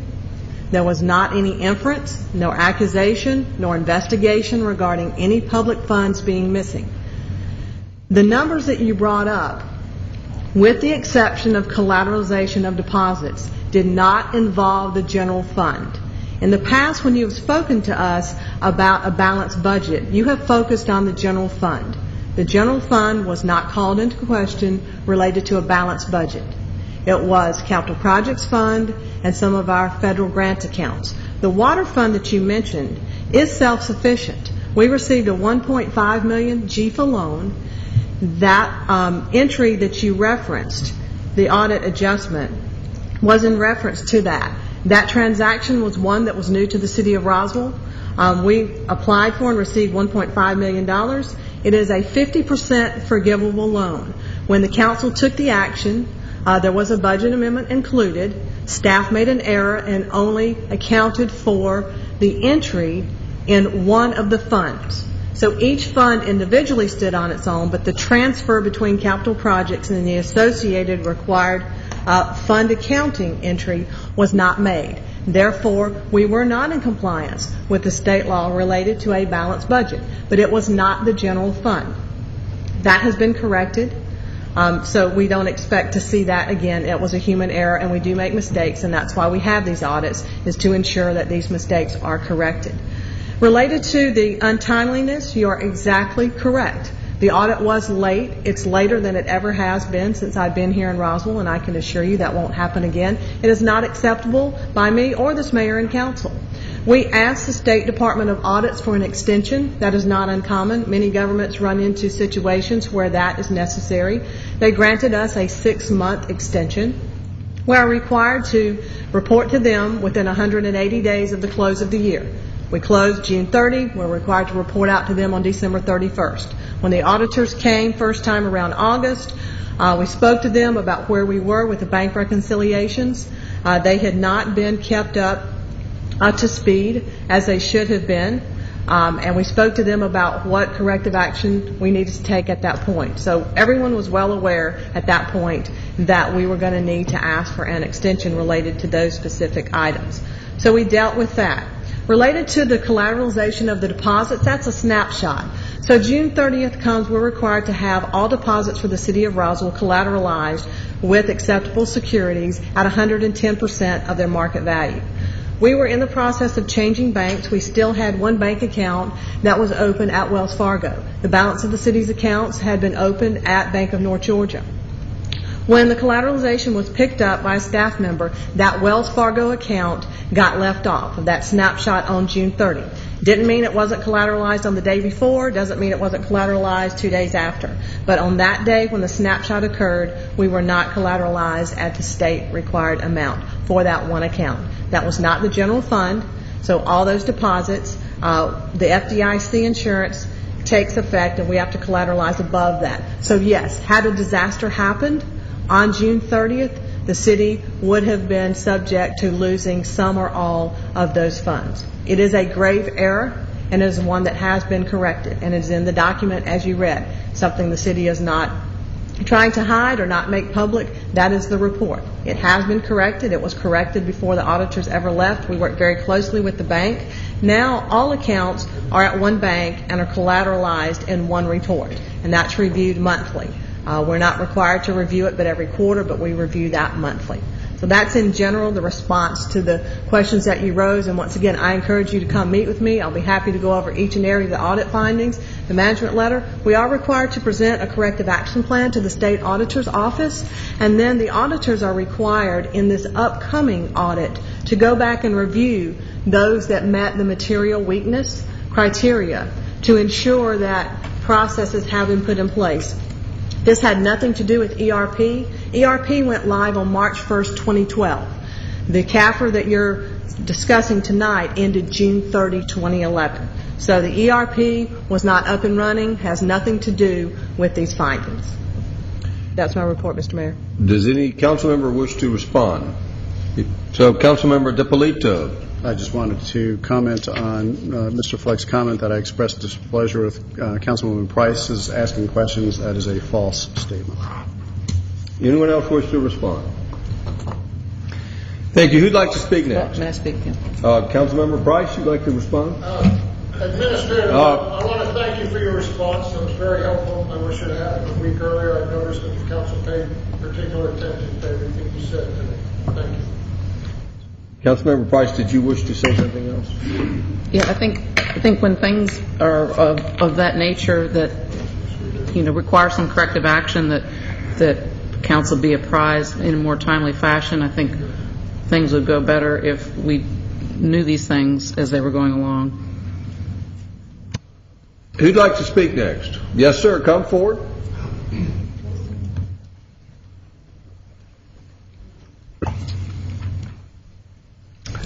Good evening, Mayor and council members. I humbly come before you tonight.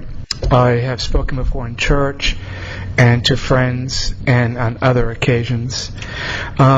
Before you proceed further, if you could give us your name and address, it would be much appreciated. My name is Victor Colon Tamayo. I'm Puerto Rican and Cuban. I'm a United States citizen, and I currently live on Hightower Road in the city of Roswell, Georgia. I come here for various reasons that are extremely important to me as well as to you. And if you don't listen to my tone, please listen to the words that I speak. I think your sidewalks and your benches are lovely. Just to speak to what other people have said, I've used quite a few of them, and I enjoyed your historic district quite a bit. Coming from Puerto Rico and Cuba, we have quite a history of our own. In any case, the person in front of you today is a history buff. I was born in the United States Air Force Base Hospital. My family are settlers and farmers of 2 Spanish islands, Cuba and the U.S. Commonwealth of Puerto Rico. Having worked as a waiter for a city councilwoman at age 19, I know how important your minutes and your hours are. I have timed these comments to be considerate to you and to share a few points of interest. I appreciate my rights, and I usually point my feet towards good adventures, challenges, and thoughtful learning experiences. That is how I came to historic Roswell. Having accepted an invitation to woof at a farm, woof or woofing, WWOOFING.org, stands for Worldwide Opportunities on Organic Farms. It's an exchange of work, ideals, ideas, culture, and most importantly, it's the past morphing into the future. It's sustainability and accountability for our future, resources on this planet, Earth. Vice President Gore invites us to examine the issues around the degradation of our planet. Perhaps we'll all take some time to look at his efforts and the scientists that have put their thoughts together to show us exactly what is happening. As I describe real history of the Americas, shipwrecks, ships were torn apart, family members that might be known were lost forever, and the conquest of the Americas began. This month is Spanish Archaeology Month here in Georgia. There are sites all over Georgia that are Spanish.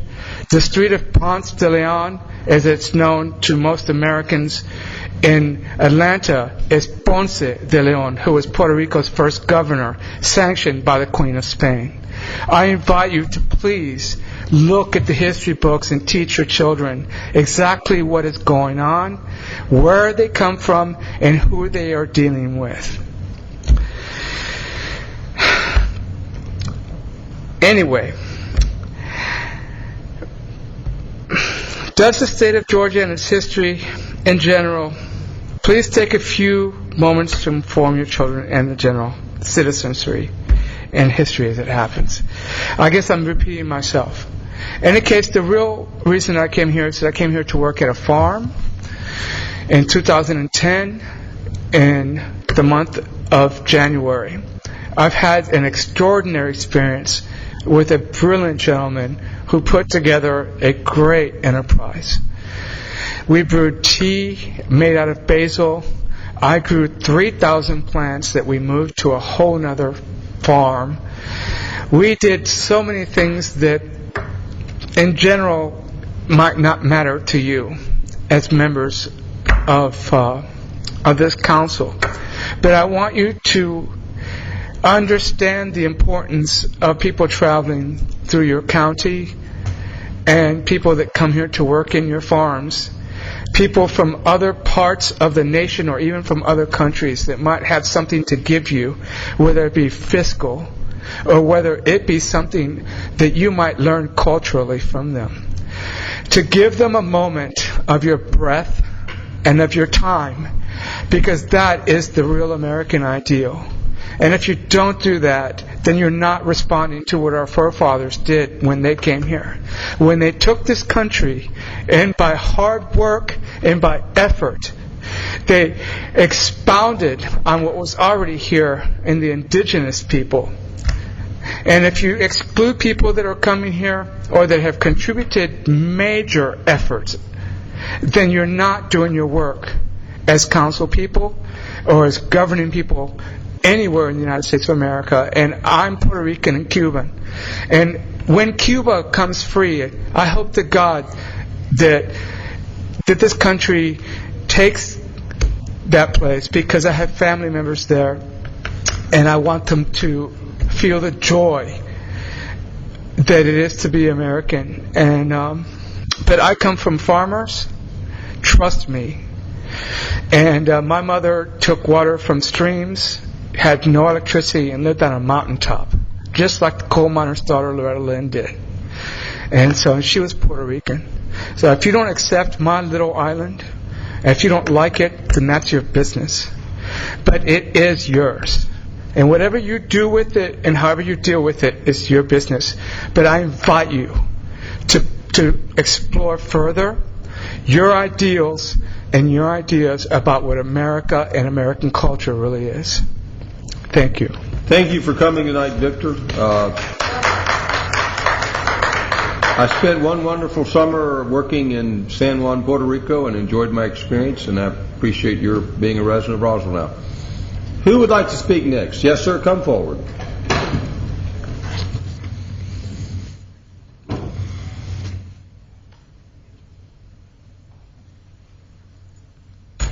Good evening, fellow citizens, Mr. Mayor, City Council. Will public comment be allowed on the 2013 budget subsequent to this, or is this? Yes, sir. This is. You have an open field. But I mean, after this, we will talk. Are we going to talk about the 2013 budget, or is that just? The budget is a presentation. It's really not a discussion as much as just to present it, and then allow the citizens and the councils to review it, and there'll be a budget meeting following it. So it's not so much a discussion as simply a summary to be responded to. Okay. I can talk but about if you have any comments about that matter or any other matter, this is your opportunity. All right, I'll just see how this goes. And you'll give us your name and address, please. My name is Martin Howe. I live at 130 Victory Lane in Victory Creek off of Grimes Bridge Road. The first subject is the new water plant. I've talked about this before and written about this on various blogs, but I'd like to go over a couple items here. The city has produced on its website a justification for the new water plant. I'd like to go through these point by point and give my opinion as to the validity of this data. A new plant will, number one, secure the city's future water supply. My question is, secure from what? For whom? The city's water plant serves 8% of the population. 16% of the population is served by the water system, and almost half that water comes from Fulton County. If there's an apocalypse, a zombie apocalypse, and we need to get water, 8% of our citizens will have water. None of us will have sewers or any place to put the water. None of us will have schools. So I think that's actually kind of silly. Number two, provide a modern, reliable facility. Of course, a new plant is going to be new and modern. This is not a financial justification. Number three, reduce the risk of future rate increases for customers. This is true. Also would be a free concept, which is to drive down to the Fulton County Water Board and negotiate a 20-year contract, 30-year contract, 40-year contract, as those of us in business would do to secure our financial futures without, while we hedge our risk. So, again, that's a completely discounted reason. The next item, eliminate the need to pay Fulton County approximately $500,000 annually to purchase water. Well, currently, in the first meeting, I was one of the first people to ask, what is the rate differential between Fulton and Roswell? I pay Fulton County, so I'm one of the fortunate folks, actually. But what you pay, if you're a citizen of Roswell, residential citizen of Roswell, and you get water from the Roswell plant, you pay between 17% and 120% more than I do, depending on the size of your house and how much water you do. Between 17% and 120% more. The average, I don't know. According to UNC, the group that puts together the water data, 5,000 square feet, 5,000 gallons per month is average. And that would mean that you're going to pay about 20% more than I do. So that's the premium that the 5,500 customers, or 14,500 customers, 5,500 meters pay minimum, all the way up to 120. Now, if you're a commercial property, if you have a car wash or a big office building, you really get hosed, so to speak. You pay between 59% and 224%. 59% and 224% more for water in Roswell than you do in Fulton County. I wonder if a car wash or an office tenant considering to move into Roswell or any of the other North Fulton communities who are not part of the Roswell Water District are aware of that. Gee, I wonder if they are. Pretty sure they are. The next item is reduce repair and maintenance costs for the outdated facility. Of course, building a new facility, tearing down the old one is going to reduce your repair and maintenance cost. That's a silly justification. Of course, that's true. But is it going to pay for itself?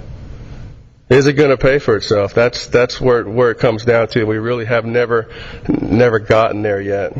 What are the details? What are the new plants that UBS went to visit? What are the benchmark facilities? What are the actual costs versus what the consultants told us that the costs were going to be? We went to Greenville to look at what they're doing to invigorate their city. Where have we gone where UBS has engineered a water plant and seen what their 1 through 5 year costs are? I bet you nowhere. But I could be wrong. I'd love to be wrong.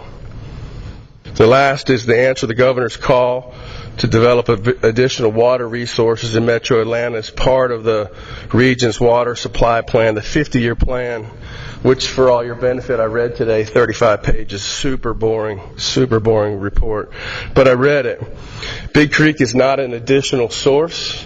Big Creek, 100% of the water from Big Creek runs into the Chattahoochee River. It's not an additional source. The plant itself is an additional resource, but it already exists. The plant already exists. So replacing the plant with another plant is not an additional resource. It's got nothing to do with the 50-year plan.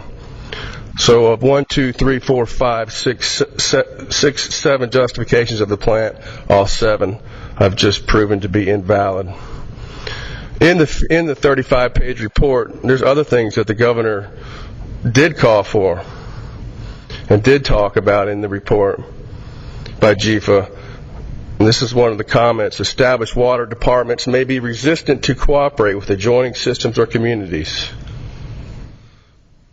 That's true, since at the first meeting that we had on Monday at 12 o'clock a few weeks ago, my first involvement with this committee in this city, I was told that no meeting had transpired between Fulton County and the city of Roswell to discuss the potential that Roswell was going to replace its plant, and perhaps that Fulton County could take over the tiny fraction of Roswell citizens that currently get water from Roswell.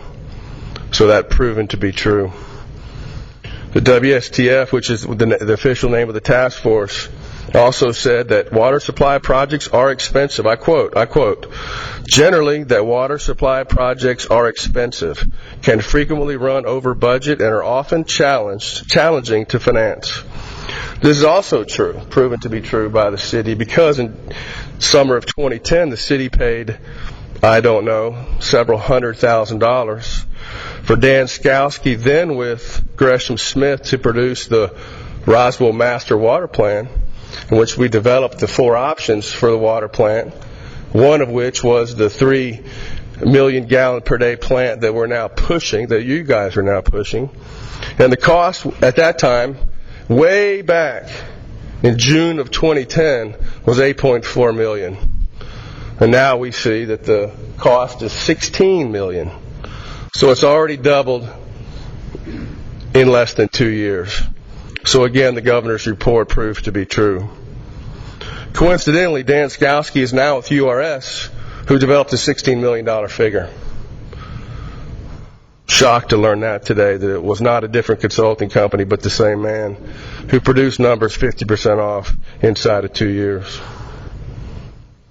Another thing that the report talked about, the governor's report talked about, that we did not address, or certainly didn't come up in any of the public meetings, is a funding source, a second funding source, direct state investment. The state, right now, has $300 million over the next 3 years that they're going to spend on water. We're looking at putting this entire water plant on the 5,500 metered residents.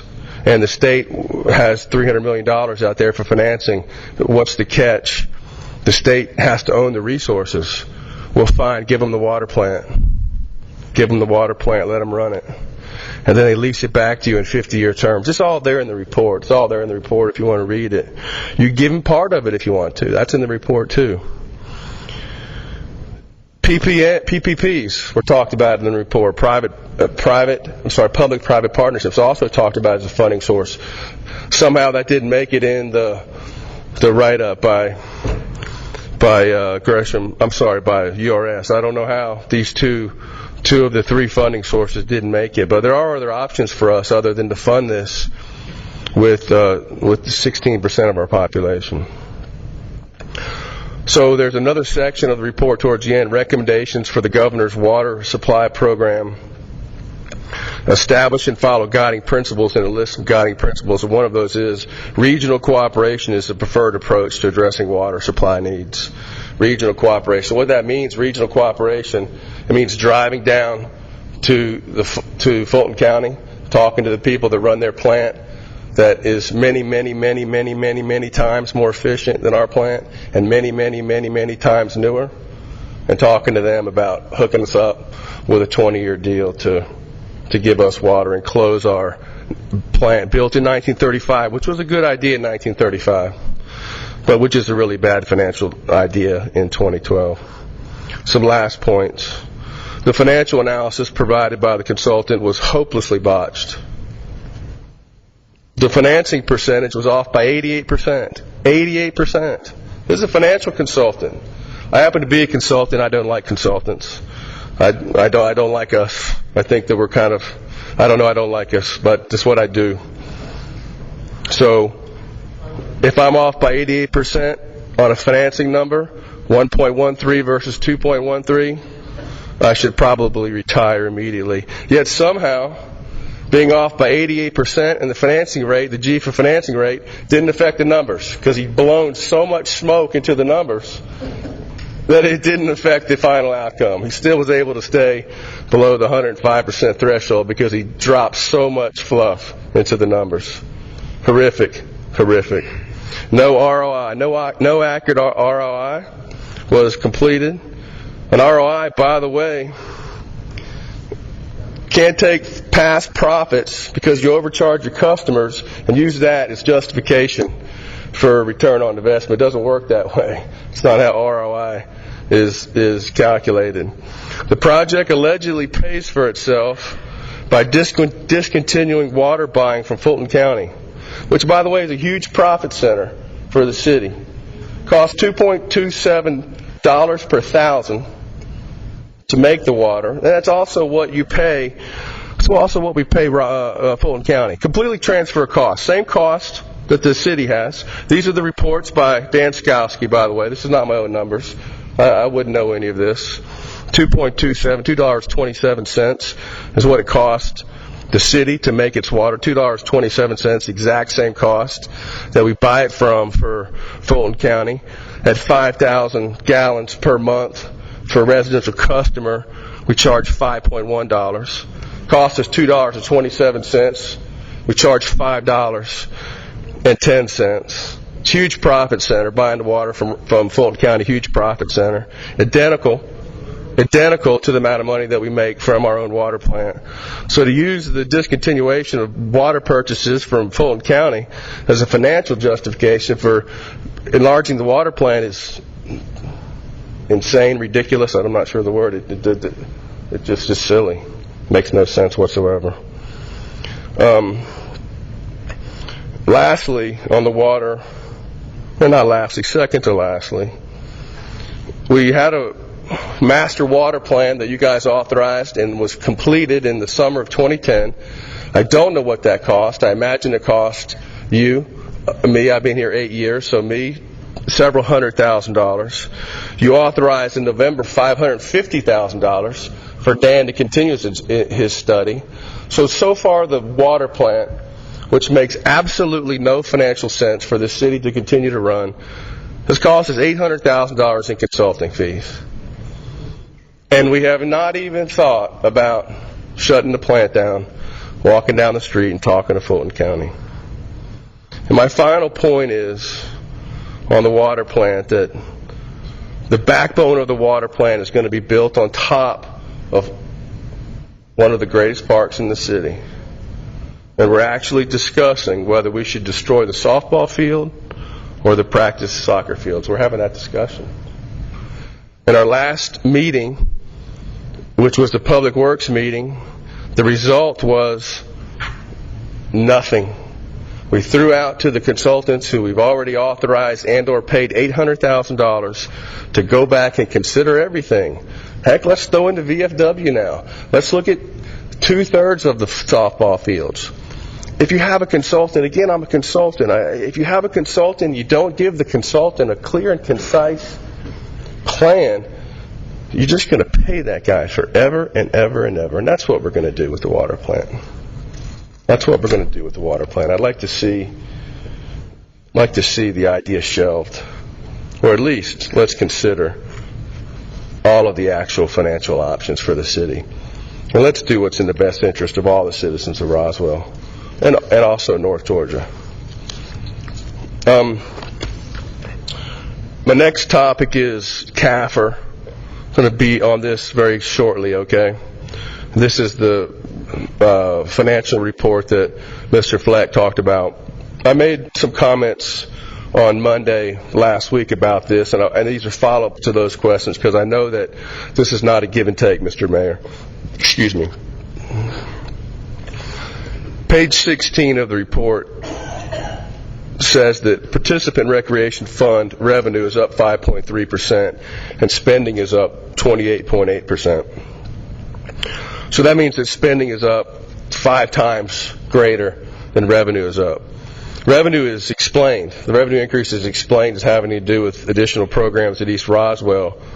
But the 5 times bigger figure of expense is ignored in the report. I brought this up in the meeting, and Mr. Mayor, your response was, this is the auditor's report. I know you might take issue with that. You seem to when Mr. Fleck brought that up, and perhaps I misunderstood what you said.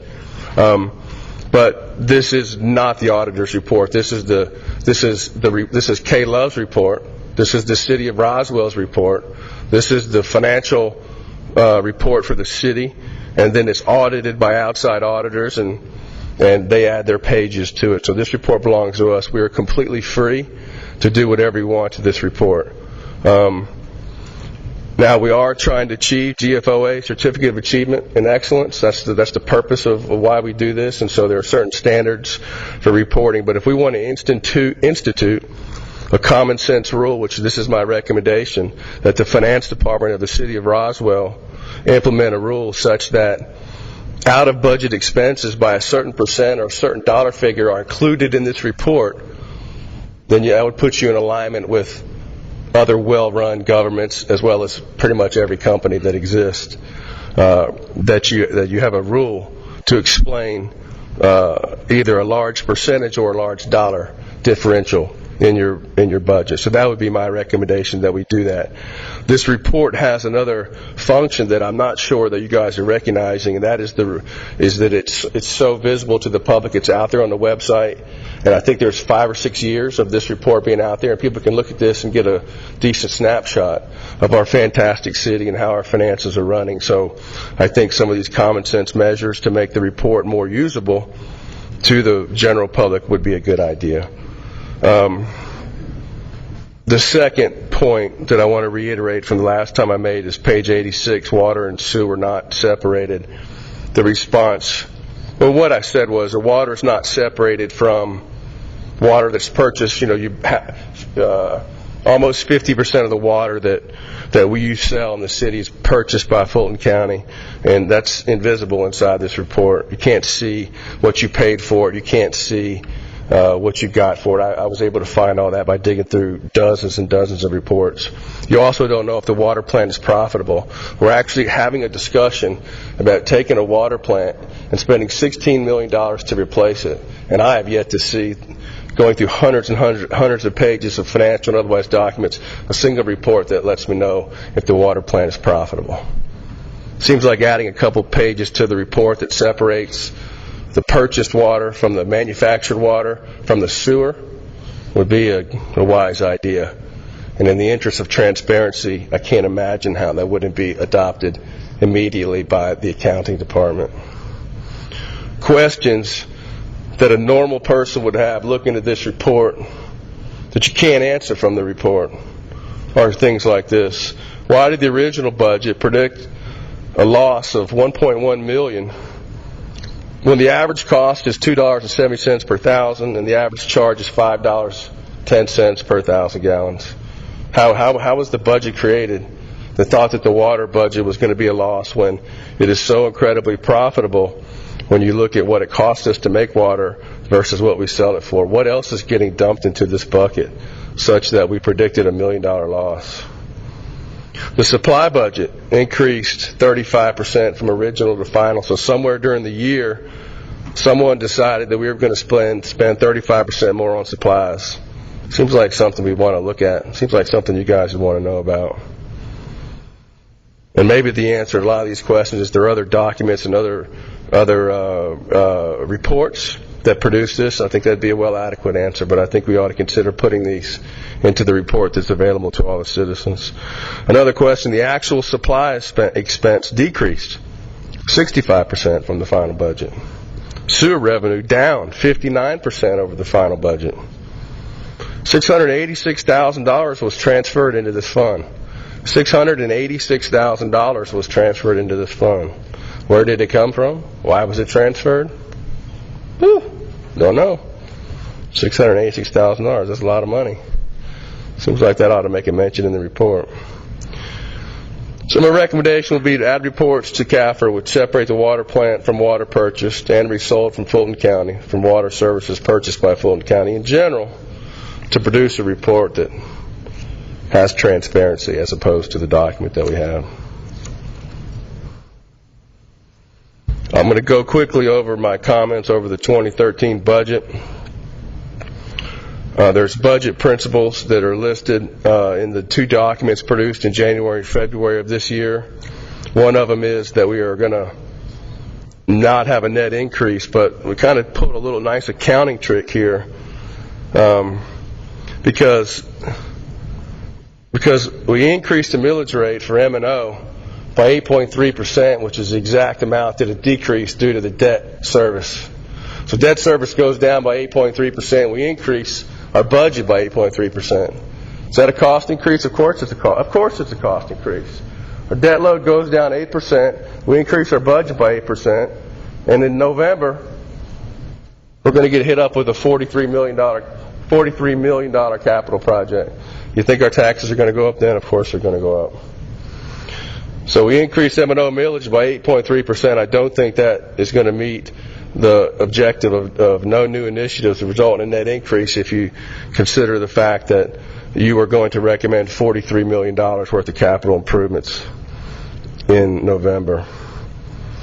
We're going to give a 2% salary increase for $650,000 for city employees. perhaps I'm reading this wrong. It called it a merit increase, but it looked like it was across the board. Merit means character or conduct deserving honor, reward, or esteem. It doesn't mean something that you do for all your employees. That's called a cost of living increase.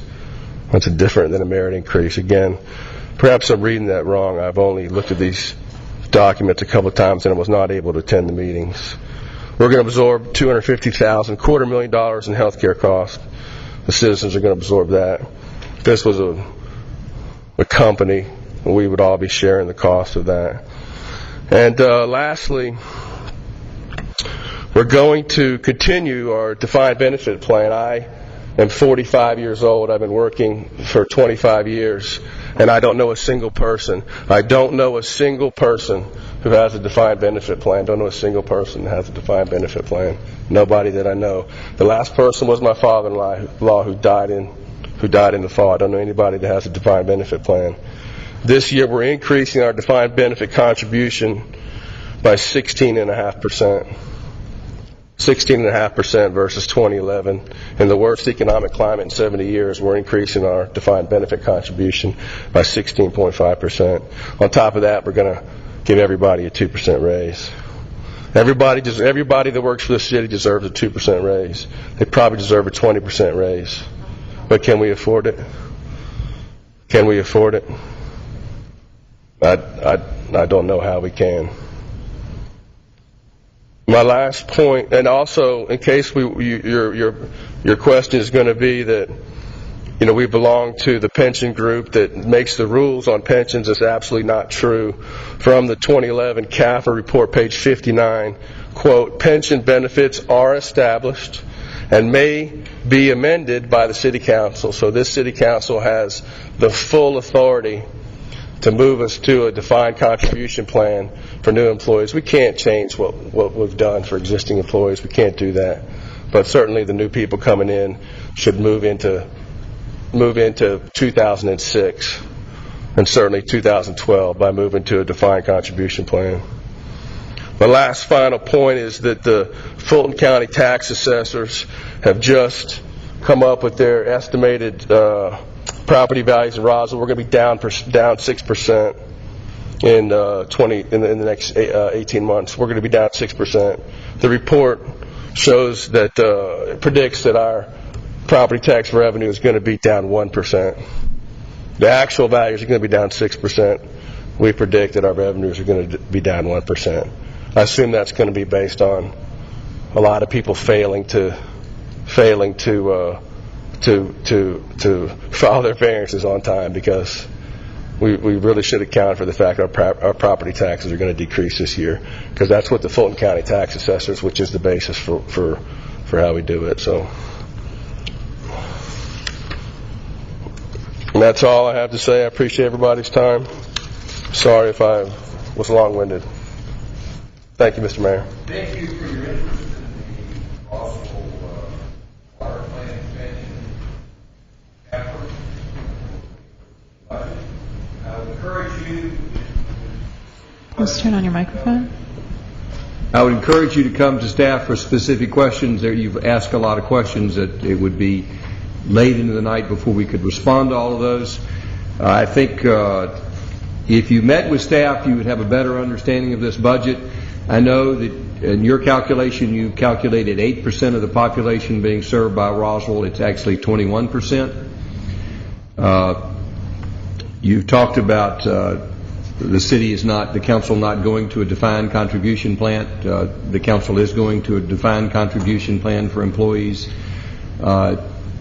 I think if you, with a fuller understanding of the budget, you'd have a better understanding of what was going on, and you'd find that you have, in many cases, misread the financial report. I know the one specific question I had, Stu, there was a citation that the average citizen in Roswell is paying 17 to 120% more on water rates than the Fulton County. Would you agree with that, or would you have a different opinion?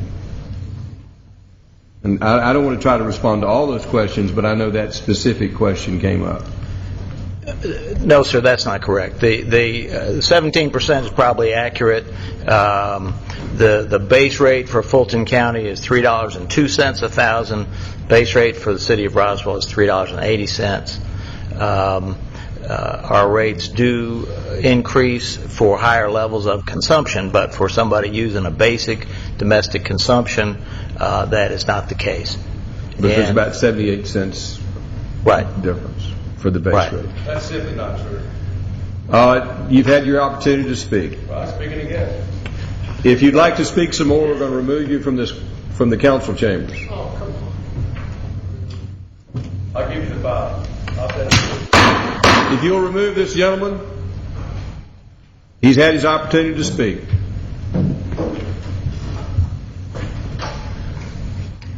Would you like to be escorted out, or would you like to leave on your own accord? I'll leave him on board. Thank you, gentlemen. You can let him leave on his own accord. Yes, sir. We will suspend the meeting until he absence the room. About done. Let's see where we are.